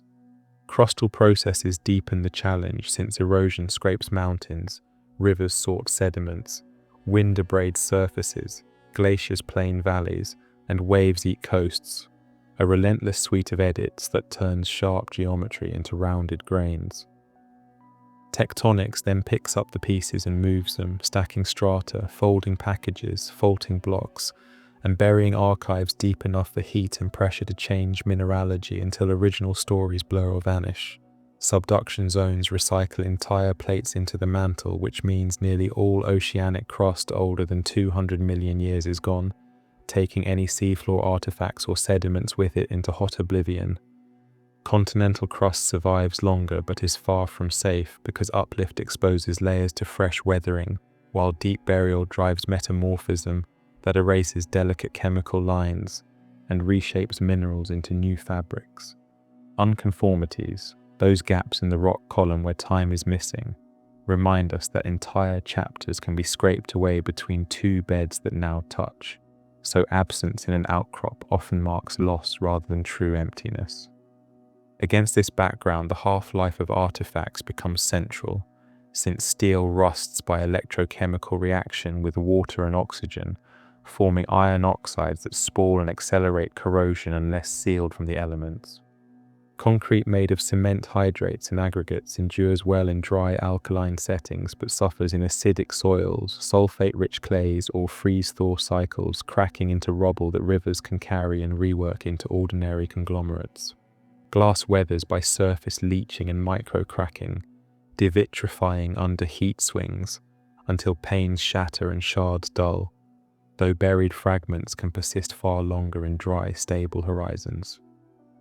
Ceramics are tougher, as fired clays resist chemical attack and can survive in river bends and middens for many thousands of years, but even they abrade, chip, and scatter unless trapped in protective basins. Copper, bronze, and brass corrode to carbonates and chlorides that color soils, leaving halos more than statues, while aluminum forms tight oxide skins that slow decay, yet still lose shape over long exposure.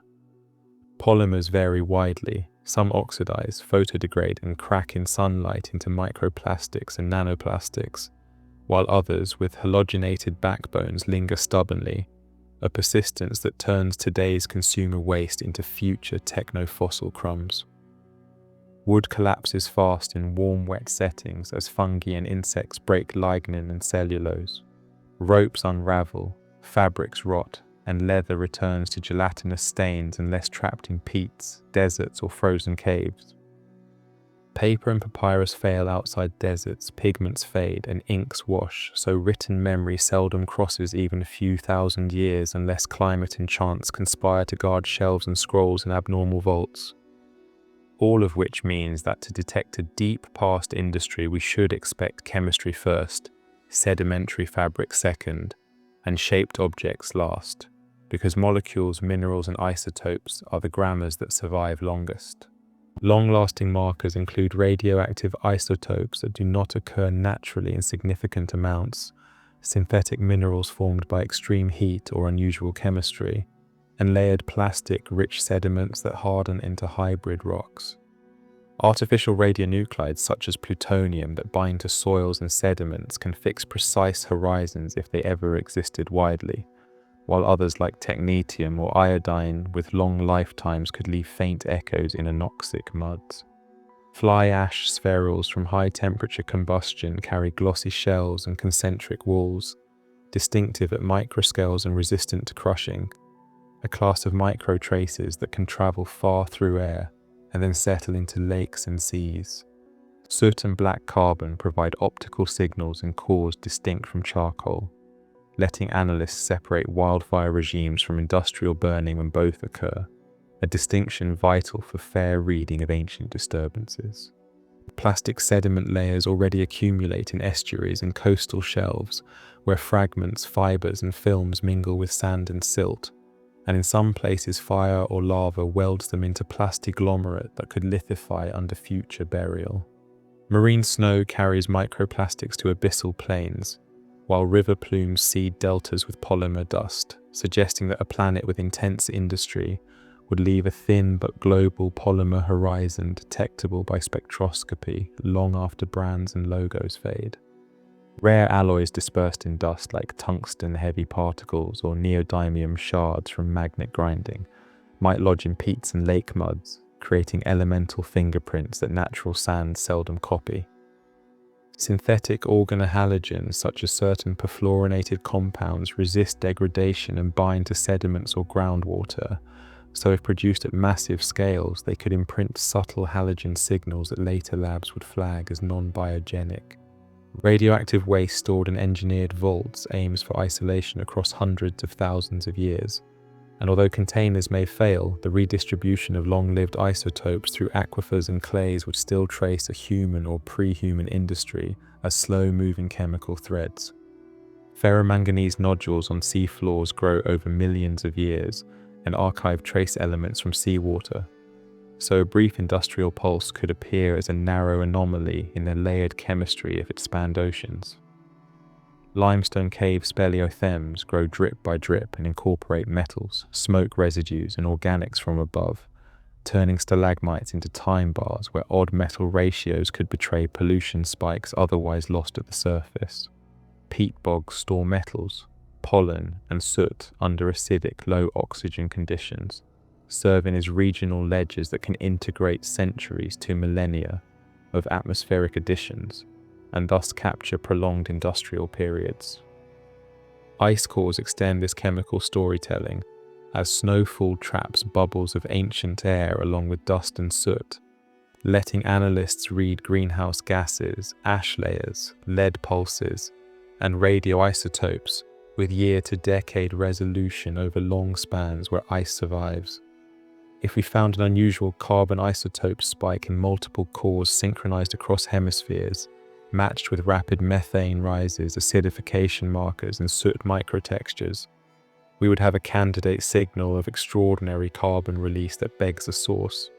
Yet volcanoes and methane hydrate releases can also drive big carbon swings, so discriminating natural from industrial needs coincidence of markers that volcanoes do not produce in bulk, like polymer fragments, synthetic halogens, or fly ash morphologies from furnaces rather than fires. Boron isotopes in shells help reconstruct ocean acidity, and a steep, rapid drop partnered with heavy metal enrichment and microplastic residues would raise eyebrows in a way that acidity alone could not. Nitrogen isotopes in sediments climb with large-scale fertilizer use as reactive nitrogen overwhelms natural cycles, so a widespread synchronous rise paired with dead zone laminations is a plausible technogenic duet to look for. Lead isotope ratios point to particular ore sources, which means a coherent global pattern would speak of coordinated mining and smelting, rather than diffuse weathering from rocks alone. Strontium ratios track continental weathering and soil disturbance, so abrupt shifts aligned with pollen changes in erosion pulses might testify to land use on a scale beyond ordinary climate swings. Foraminifera shells captured trace metals like cadmium and zinc that tied to nutrient cycles and oxygen stress, giving a biological bridge between chemistry and ecology that any industrial episode would inevitably cross. Black shales from ancient anoxic events show how strong natural perturbations look when oceans struggle for breath, and these serve as templates to compare against any hypothesized industrial layer to ask whether added oddities are present.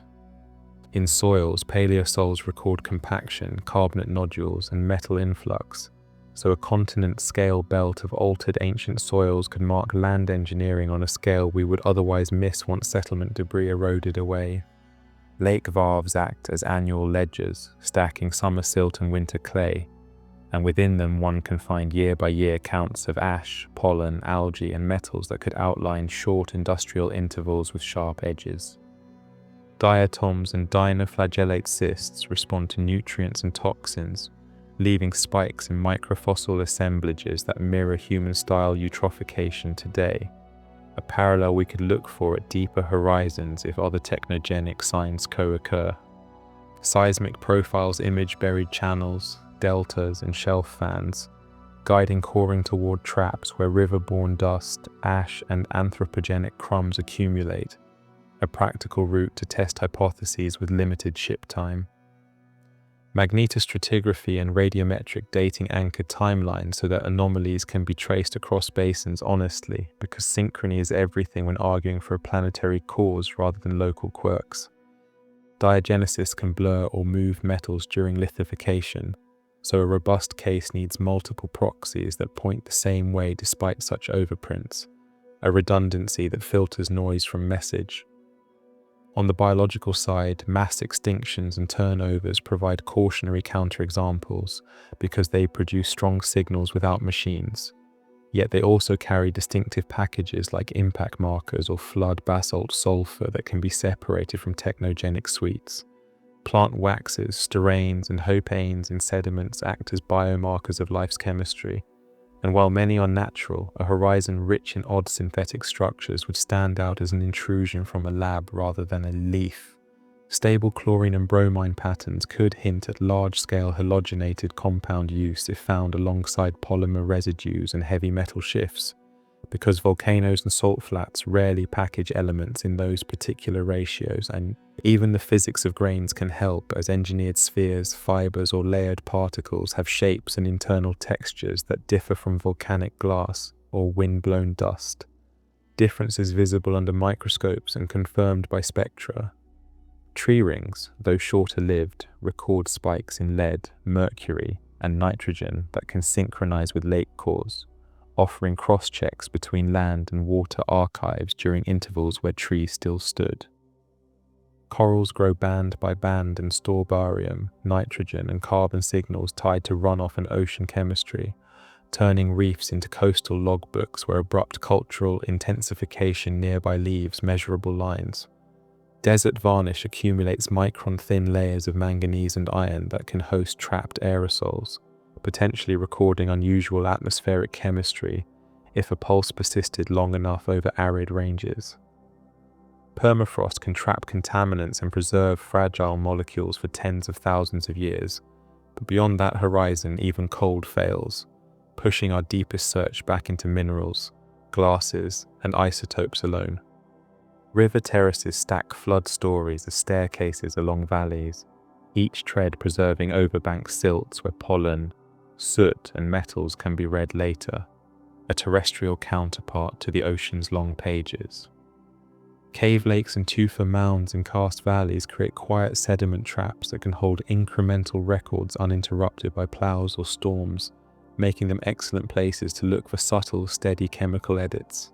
If a prior advanced species burned fossil carbon rapidly, a sharp negative swing in carbon-13 would ripple through shells and soils. But to claim industry, we would need cosigns like polymer ghosts, exotic alloys, or halogenated residues that nature rarely bundles with carbon alone. Conversely, if their energy came from something we barely use today, like widespread geothermal or obscure chemistries, their fingerprints might be fainter, which would push us harder toward global synchrony of many small oddities rather than one spectacular line. The ice record narrows windows on land to about 1 million years in most regions, so anything older demands marine clays, shelf fans, and nodules, a pivot from frozen air to buried mud that changes what kinds of clues we can realistically expect. Because oceanic crust recycles, the sweet spot for ancient technofossils is continental margins and inland basins that outlast the conveyor belt, places where layer can accumulate, compact, and lithify without being dragged under a trench. In practice, a search strategy would begin by compiling global core databases, scanning for tight bundles of carbon, nitrogen, metal, halogen, and particle anomalies that line up across basins, then drilling targeted transects to confirm and rule out natural processes. Negative results would still teach, because they would bound how big a prior industry could have been and how long it could have lasted without showing up, information that sharpens both humility and method. Our own layer already teaches formats: a plutonium horizon in mid-20th century sediments, global microplastic spread, fly ash microtextures, nitrogen isotope jumps, and coral band chemistry that tie land, air, and sea into one thin, unmistakable chapter. If another chapter exists deeper down, it will likely look similar in logic but different in details, perhaps lacking our plastics yet rich in other synthetics, all showing energy styles we have not yet imagined that still perturb cycles measurably. The biological archive would answer too, because industrial scale change reorganizes communities, alters shell assemblages, shifts pollen maps, and expands or contracts dead zones, ecological edits that pair with chemical edits like harmony and melody. Paleogenomics cannot help beyond short spans, so bones and shells must do the talking for life side of the story. Another reason why the most convincing evidence will be patterns repeated across many independent lines. In the end, the Earth hides and reveals by rules we can learn, and those rules say to expect silence more often than signal, chemistry more often than sculpture, and thin horizons more often than grand monuments when searching for any advanced species that beat us to the stage.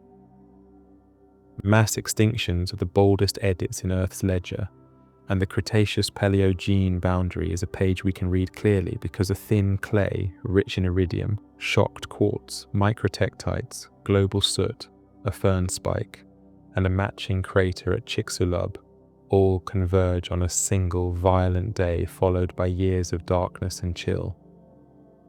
That boundary clay sits above dinosaur-bearing beds and below mammal-rich horizons, its chemistry echoed in ocean cores and lake sediments, its spherules found from North America to Europe, its age pinned by radiometric clocks, forming a worldwide line that ties fossils, minerals, and physics into one crisp cause.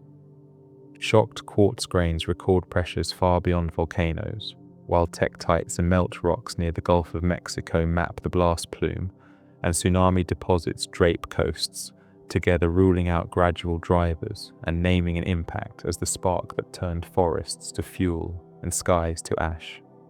Wildfire soot rises sharply at the boundary in many cores, fern spores surge as first colonizers of burned ground, and carbon cycle models show how sunlight loss collapsed photosynthesis, a chain that starved marine food webs from plankton up through shells to giant reptiles. The Permian extinction writes a different tragedy, longer and deeper, with roughly 9 of 10 marine species and many land lineages gone, as the Siberian traps pumped carbon dioxide, sulfur gases, and metals into air and ocean across hundreds of thousands of years. Mercury spikes in sediments, nickel anomalies, widespread black shales, and biomarkers of anoxic waters point to volcanic forcing that warmed seas, weakened circulation, stripped oxygen, expanded hydrogen sulfide zones, and pushed reefs and ammonoids into oblivion. Basalt floods raise carbon slowly relative to an impact, but the total dose and duration can be catastrophic because weathered lavas release additional carbon and nutrients that destabilize climate and feed blooms that rot into dead zones. Both events show how natural engines can erase worlds, yet each carries a distinctive package. The impact leaves iridium, shocked minerals, and ballistic glass, while the volcanic crisis leaves mercury, sulfur, basaltic ash, and long ramp-ups in temperature punctuated by pulses. Against these templates, we can ask carefully whether an artificial trigger could ever mimic such endings, not as assertion but as a thought experiment that tests how deep time would separate machine from magma. A global nuclear exchange would loft soot into the stratosphere, darkening skies and chilling continents for a handful of years, while radionuclide fallout would lace soils and sediments with isotopes absent in nature, creating a thin technogenic horizon unlike any basalt or bolide. Such a layer would pair black carbon with plutonium, cesium, iodine, and a distinctive particle suite from bomb debris, all synchronized within a decade, a temporally sharp signature that future analysts could treat as a stopwatch for human-scale catastrophe. Industrial carbon release provides another hypothetical stressor, yet its fingerprint differs from flood basalts by the company it keeps. Rapid carbon-13 declines paired with nitrogen. Isotope rises from fertilizer, fly ash spheres, lead isotope patterns from smelting, and polymer residues in estuaries. Mass deployment of synthetic halogens could leave chlorine and bromine patterns in clays and peats unmatched by volcanoes, especially if accompanied by fluorinated compounds that bond to sediments and groundwater for long intervals. A planet-wide geoengineering miscalibration is another hypothetical path, where aerosols seeded to cool climate-alter rainfall, ocean alkalinity projects shift carbonate chemistry, or runaway fertilization triggers hypoxia, each leaving different suites of metals, isotopes, and biotic changes that would need to cohere across basins to be credible. Deep-sea mining at extreme scales could theoretically smear rare earths and cobalt across fans, though natural sands carry these too, so only unusual ratios and industrial particles would separate extraction from background geology convincingly. The point of these thought experiments is to learn the grammar of artificial causes, which write tight, synchronized layers stuffed with novel compounds and engineered particles, while natural crises either explode into singular mineralogical shocks or unfurl with volcanic tempo and its sulfur-heavy notes. Natural climate change ranges from orbital paced ice ages to tectonic reconfigurations of ocean gateways, and its markers tend to be gradual on human timescales, with pollen sweeps, isotope drifts, and slowly moving shorelines rather than abrupt global chemistry that changes in a single lifetime. Anthropogenic markers compress time. Within a century, we see microplastic spread, nitrogen isotope jumps, lead declines after fuel regulation, plutonium horizons, and carbon spikes, all layered within millimeters in lakes and estuaries, a thin but busy stratigraphy. Natural wildfire charcoal has angular textures and plant signatures, while industrial soot carries glossy spheroids from high-temperature combustion. Volcanoes launch sulfate into ice. Industry adds nitrates and fly ash, a difference that spectral tools can pass cleanly. Volcanism enriches mercury widely, but rarely couples it with synthetic polymers, while human industry pairs metal spikes with plastics and engineered alloys, a marriage of markers that geology alone does not arrange. Orbital cycles drive rhythmic valves and sap repels tied to monsoon strength, yet they do not seed radionuclides like plutonium, technetium, or long-lived iodine, so the presence of such isotopes would tilt interpretation toward machines rather than Milankovitch. Impact winters drop light abruptly and leave shocked minerals, whereas industrial winters would pair darkness with city dust chemistry nitrates from combustion engines, and a spike of urban metals such as copper and zinc, a distinct neighborhood of signals. In this contrast, the rate of change is itself evidence. Because ice age transitions take thousands of years, flood basalts span many millennia, and impacts are instantaneous, while human-scale changes gather globally within decades, a tempo that fixes layers tight in time. All of this leads to an emerging discipline often called deep time archaeology, which asks us to hunt not for statues or scripts, but for chemical stories that only a planet can keep without misunderstanding them. Such work crossbreeds geochemistry, stratigraphy, and paleobiology, searching for ensembles of markers that repeat across oceans and lakes, then testing rival hypotheses until the untidy natural options are exhausted, or an industrial suite refuses to be explained away. The field borrows its methods from programs that already read global layers, compiling core catalogs, scanning for multi-proxy peaks, and aligning timelines with magnetozones and ash beds so that synchrony is measured rather than guessed. Spectrometers learn to see polymers as ghosts in silt. Microscopes learn the shapes of fly ash spheres. Mass spectrometers learn the voices of lead, strontium, nitrogen, carbon, and boron, while databases track where signals rise together and where they fall apart. Biology enters as witness when shell assemblages rearrange, reefs bleach and recover, diatom communities flip, pollen belts migrate, and dead zones laminate, because living systems translate chemistry into patterns of life and absence that stones alone cannot tell.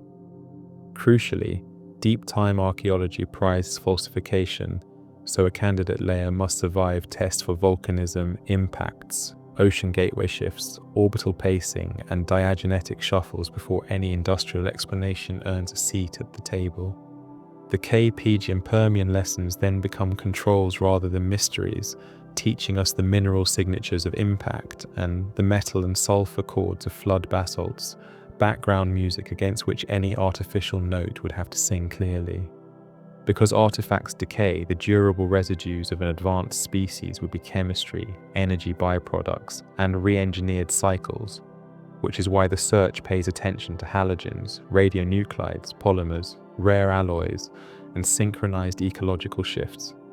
If a pre-human technology ever stumbled into a planetary boundary, the echo should be thin but global, a narrow package of anomalies appearing in deltas, shelves, lakes, caves, and fans alike, stitched together by time markers that agree across long distances.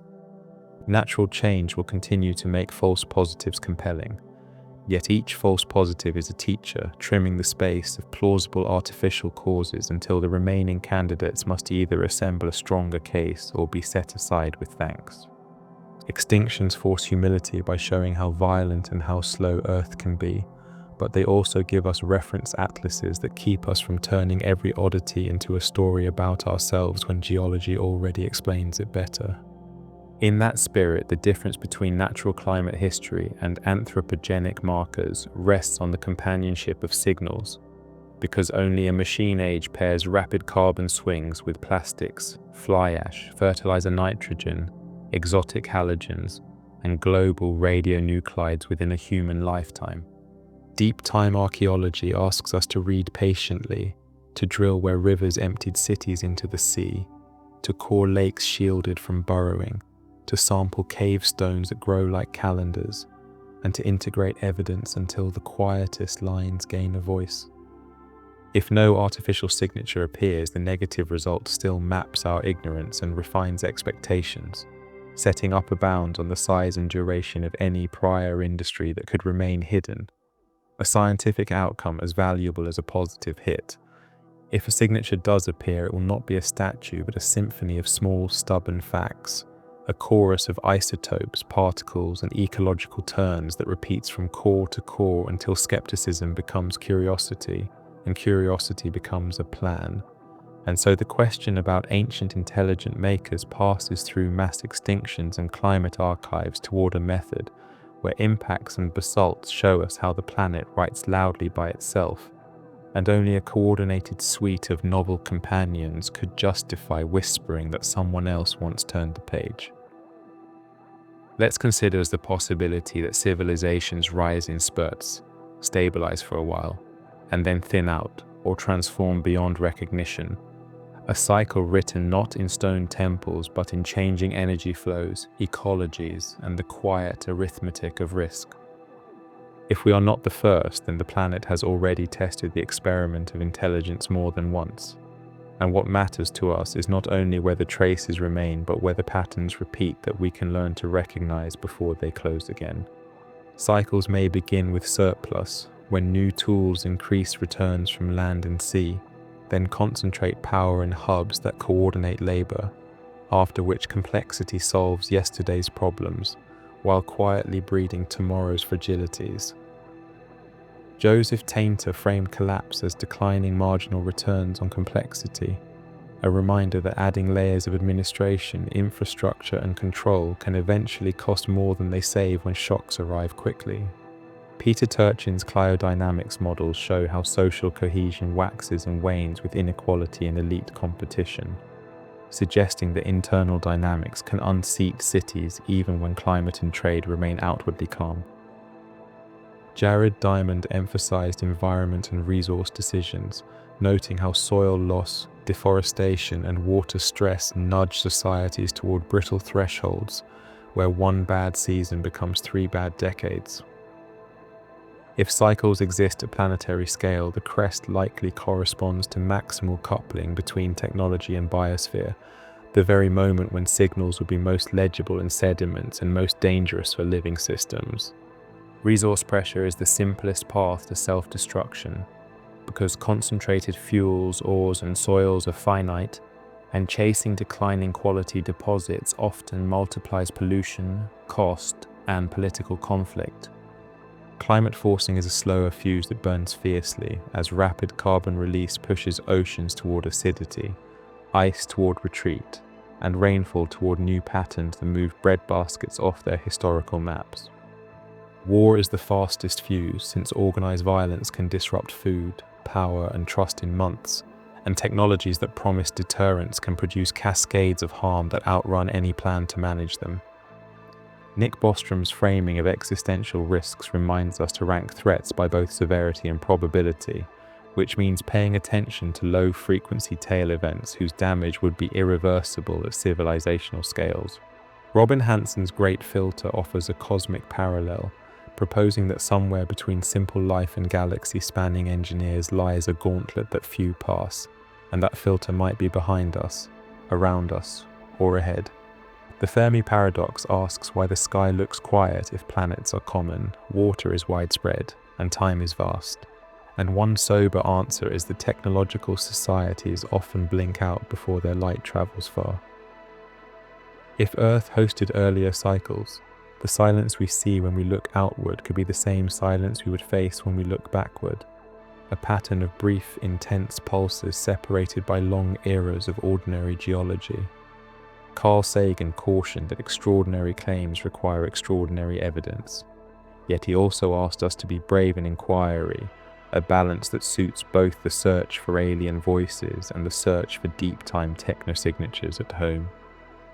Frank Drake's equation breaks contact into factors like star formation, habitable worlds, life, intelligence, and longevity, and the last term, the lifetime of signaling civilizations, looms large for any species that fuels itself by altering planetary cycles. Longevity grows from restraint, redundancy, and repair, qualities that rarely leave monuments but do leave budgets, practices, and landscapes with lower amplitude swings when weather, markets, or politics throw sparks. If we are not the first, humility follows naturally, because uniqueness becomes less a crown and more a responsibility to learn what the last climbers missed when they set their rope across the same ledges.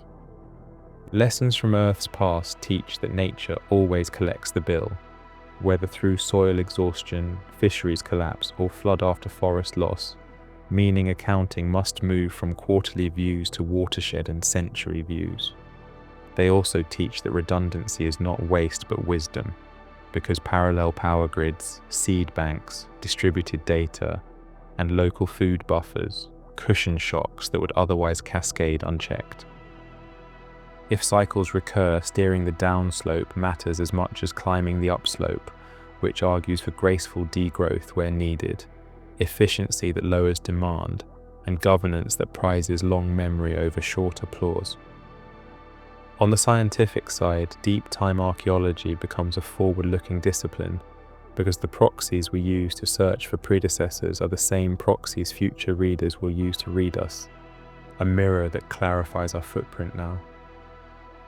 Possible evidence worth targeted searches includes isotope anomalies that are narrow, global, and synchronous, unusual halogen patterns in clays and peats, and thin horizons where fly ash spheres, soot and metal ratios move together. Unexplained geological features such as straight-lined rubble lenses on ancient shelves, odd conglomerates with plastiglomerate-like textures, or slag-rich layers in paleovalleys deserve scrutiny with microscopes and mass spectrometers. Artificial compounds would be strongest of all, perfluorinated molecules bonded into sediments, non-biogenic polymers lodged in clays, or alloy particles with element combinations rare in nature but common in machines. Ferromanganese nodules with trace element kinks aligned across oceans could hint at a brief global pulse, especially if paired with a matching carbon isotope swing and subtle nitrogen changes that resist volcanic explanations. Ice cores, where available, conceal brief stories with remarkable clarity. So synchronized spikes in black carbon and nitrates without a volcanic sulfate partner would become immediate candidates for further coring and cross-checking. Cave speleothems may record metal ratios from above-ground plumes, acting as inland cross-references to lake and shelf cores, useful in regions where rivers have reworked older sediments beyond recognition. Paleosols that form a continent-scale belt of compaction and metal influx at the same stratigraphic level would be difficult to explain without land engineering, especially if pollen diversities drop while erosion indicators surge. Seismic surveys of buried shelves might show linear scars consistent with ancient canals or pipelines, but morphology must be married to geochemistry, or wave-cut terraces and beach rock will mislead again. Remote sensing can prioritize targets, yet ground truth requires cores, thin sections, and labs, because the difference between natural and artificial often lives at the micron scale where shapes and spectra betray their origins. Policy implications flow from the search itself, since international collaboration is required to drill deltas and margins, and the data we share to test deep time questions can also sharpen climate adaptation for people living on those same coasts today. If the cosmos stays quiet because most species burn too hot for too long, then the simplest way to lengthen our line in the sky is to cool our metabolism on Earth, swapping speed for durability in the systems that feed, move, and shelter us. The Fermi mirror also asks us to plan for contact that never arrives, which means building meaning from stewardship, rather than from expectation of rescue or confirmation from the stars. We might not be unique, yet we are certainly responsible for this chapter, and responsibility here looks like designing cities that digest their own waste, grids that sip rather than gulp, and economies that track externalities in their prices. It looks like treating topsoil as a strategic reserve, fresh water as a commons to be guarded, and biodiversity as the infrastructure that keeps pathogens, pests, and shocks within tolerable bounds. It looks like aligning incentives so that long-lived materials, repairable tools, and closed-loop processes win markets, because market signals shape landscapes as surely as rainfall does. It looks like using foresight tools, stress tests, and scenario planning, supported by transparent public data, to avoid the trap of learning only from catastrophe. It looks like education that teaches planetary literacy so that citizens can read a graph of carbon, a map of a watershed, and a timeline of risks with the same fluency they bring to a story or a song. If cycles are real, then memory is our strongest adaptation. And memory here means institutions that survive elections, budgets that fund maintenance, and archives that keep hard-won knowledge accessible across generations. The search for predecessors is not morbid but motivating, because it widens our sense of time and shrinks our appetite for shortcuts that mortgage the future for noise today. Some will argue that absence of proof is proof of absence, yet the geology we have walked through shows how easily proof can be shredded, which is why we pursue better cores rather than bigger claims. Others will hope for a dramatic artifact, yet the sober expectation remains a thin composite layer, and science grows by learning to hear quiet harmonies rather than by waiting for trumpets. Whether or not we find a prior cycle, the act of looking forces us to refine our own signal so it becomes a legacy rather than a scar, a chapter legible without needing a legend to explain it. That legacy would favor low leakage systems where carbon budgets balance, nitrogen cycles close, and waste turns inward, leaving future cores with a soft landing rather than a sharp cliff. It would favor materials that weather into harmless minerals rather than persistent toxins, and infrastructures designed to fail gracefully, shedding load without collapsing into rubble that poisons aquifers. It would favor diplomacy strong enough to prevent weapon cascades that turn cities into short-lived horizons of ash and isotope, because the thinnest lines can still carry the heaviest sorrow. The Fermi paradox becomes less a riddle and more a caution sign, telling us that quiet skies may reflect many civilizations choosing speed over stability, a choice we can consciously decline. And if we one day do hear another voice, the most valuable thing we could bring to that meeting is a story of restraint, resilience, and repair, because any species that has lived long enough to be heard likely learned those lessons too. Practical next steps for the search include coordinated drilling of major deltas, standardized microplastic and fly ash screening of cores, expanded cave speleothem networks, and targeted surveys of drowned shelves for rubble lenses with unusual chemistry. They include open data repositories that allow independent teams to test synchrony claims, and funding structures that reward negative results which rule out hypotheses cleanly. They include cross-training geologists and archaeologists so field crews can recognize both natural and cultural features, reducing false positives and missed opportunities at the edge between disciplines. They include public communication that avoids sensationalism because trust in method makes long projects possible, and without patient public support, the best questions will go unasked. In the end, the implication of not being first is not panic but perspective, a wider horizon that treats our moment as part of a longer experiment, with responsibilities that stretch beyond any single market cycle or election. We are the custodians of a thin layer that future readers will pass with the same tools we use now. And our task is to write a line that says we learn to live within the rhythms that keep seas blue, soils dark, and air fit for songs. Whether or not predecessors existed, acting as if they did can make us better ancestors, because it anchors choices in humility, urges rigor in our search, and invites kindness toward a planet that edits harshly, but keeps honest books. So we carry forward with two intertwined projects to look carefully for thin, global, chemical choruses that could mark another cycle, and to compose our own chorus with fewer sirens and more steady beats. If the sky stays silent and the rocks offer no surprise, we still win by learning to speak in metrics that last, by tying prosperity to restoration, and by measuring success in centuries rather than quarters. If the sky someday answers and the rocks confess a predecessor, we will be ready with a language of proxies, a habit of modest claims, and a civilization that plans to be legible without being loud. Either way, the future remains ours to write, line by long line, with care for the readers we will never meet and respect for the editors we cannot escape in wind, water, and time. NASA's stance in this conversation has been steady and careful, not announcing secret ruins or whispering of vanished empires, but asking a disciplined question framed by Gavin Schmidt and Adam Frank about how a technological pulse would register in sediments, isotopes, and global chemistry if it had ever occurred before us. The value of that stance is methodological rather than romantic, because it shifts curiosity from dramatic statues to quiet measurements, from rumors to replicable tests, from stories to suites of signals that must line up across lakes, deltas, shelves, caves, and fans to earn our serious attention. By treating our own century as a template with microplastics, fly ash spheres, fertilizer nitrogen, radioisotope horizons, and shifting carbon, the question becomes teachable to the planet itself, as if Earth were the lab note we can read without needing a legend.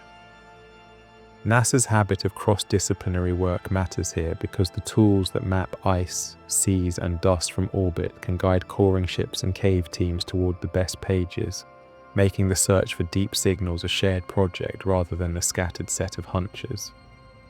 The agency's restraint also guards wonder, since saying we do not know yet protects the question from premature certainty, leaving room for stronger evidence to arrive or for careful null results to refine the path forward.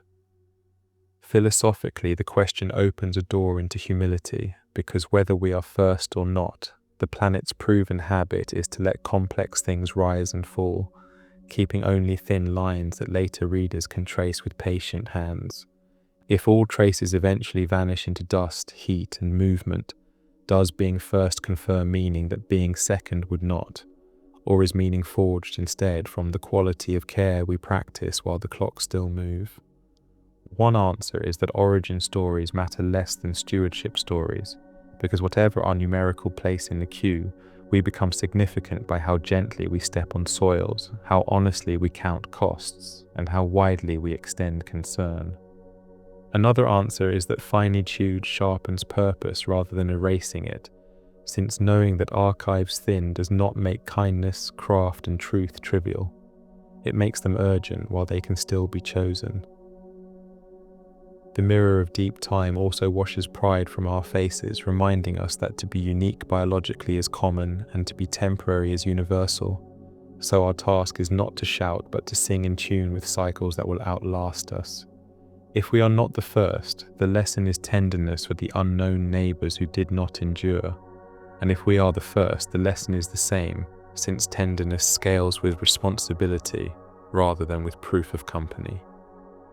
All the while, the practical scientific work continues without romance. Batteries of proxies, archives open to scrutiny, timelines anchored by ash and magnet flips, and careful comparisons that protect us from mistaking natural drama for engineered design.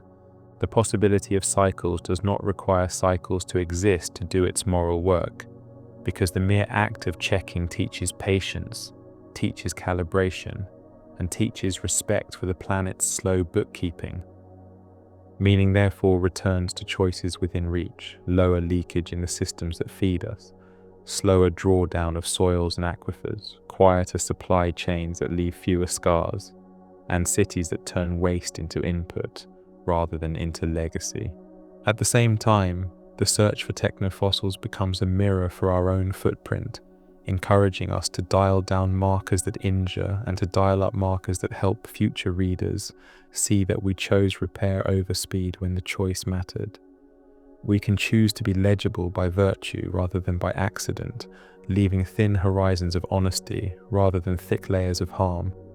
And that inversion is perhaps the most radical promise of this inquiry. From space policy to sediment cores, the NASA framing keeps the conversation steady. Not confirmation, not denial, but a worked plan for how to tell machine from magma, factory from forest fire, and story from stone. The philosophical echo grows. If all stories end in erasure, the game is not to escape the rule, but to use the interval to cultivate skill, compassion, and restraint, such that the erasure reads as completion rather than as waste. In that sense, being first or not becomes a smaller question than being good ancestors, because future readers will be strangers who inherit our choices, whether they find our names or only our chemistry. So we close the scientific loop by listing the strongest candidates we should keep looking for.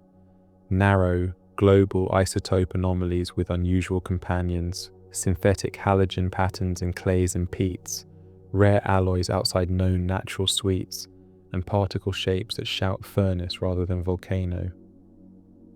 We add morphological hints that demand chemistry, like straight rubble lenses on ancient shelves, linear scars beneath marine sands, and conglomerates with plastiglomerate textures that cannot be explained by waves alone.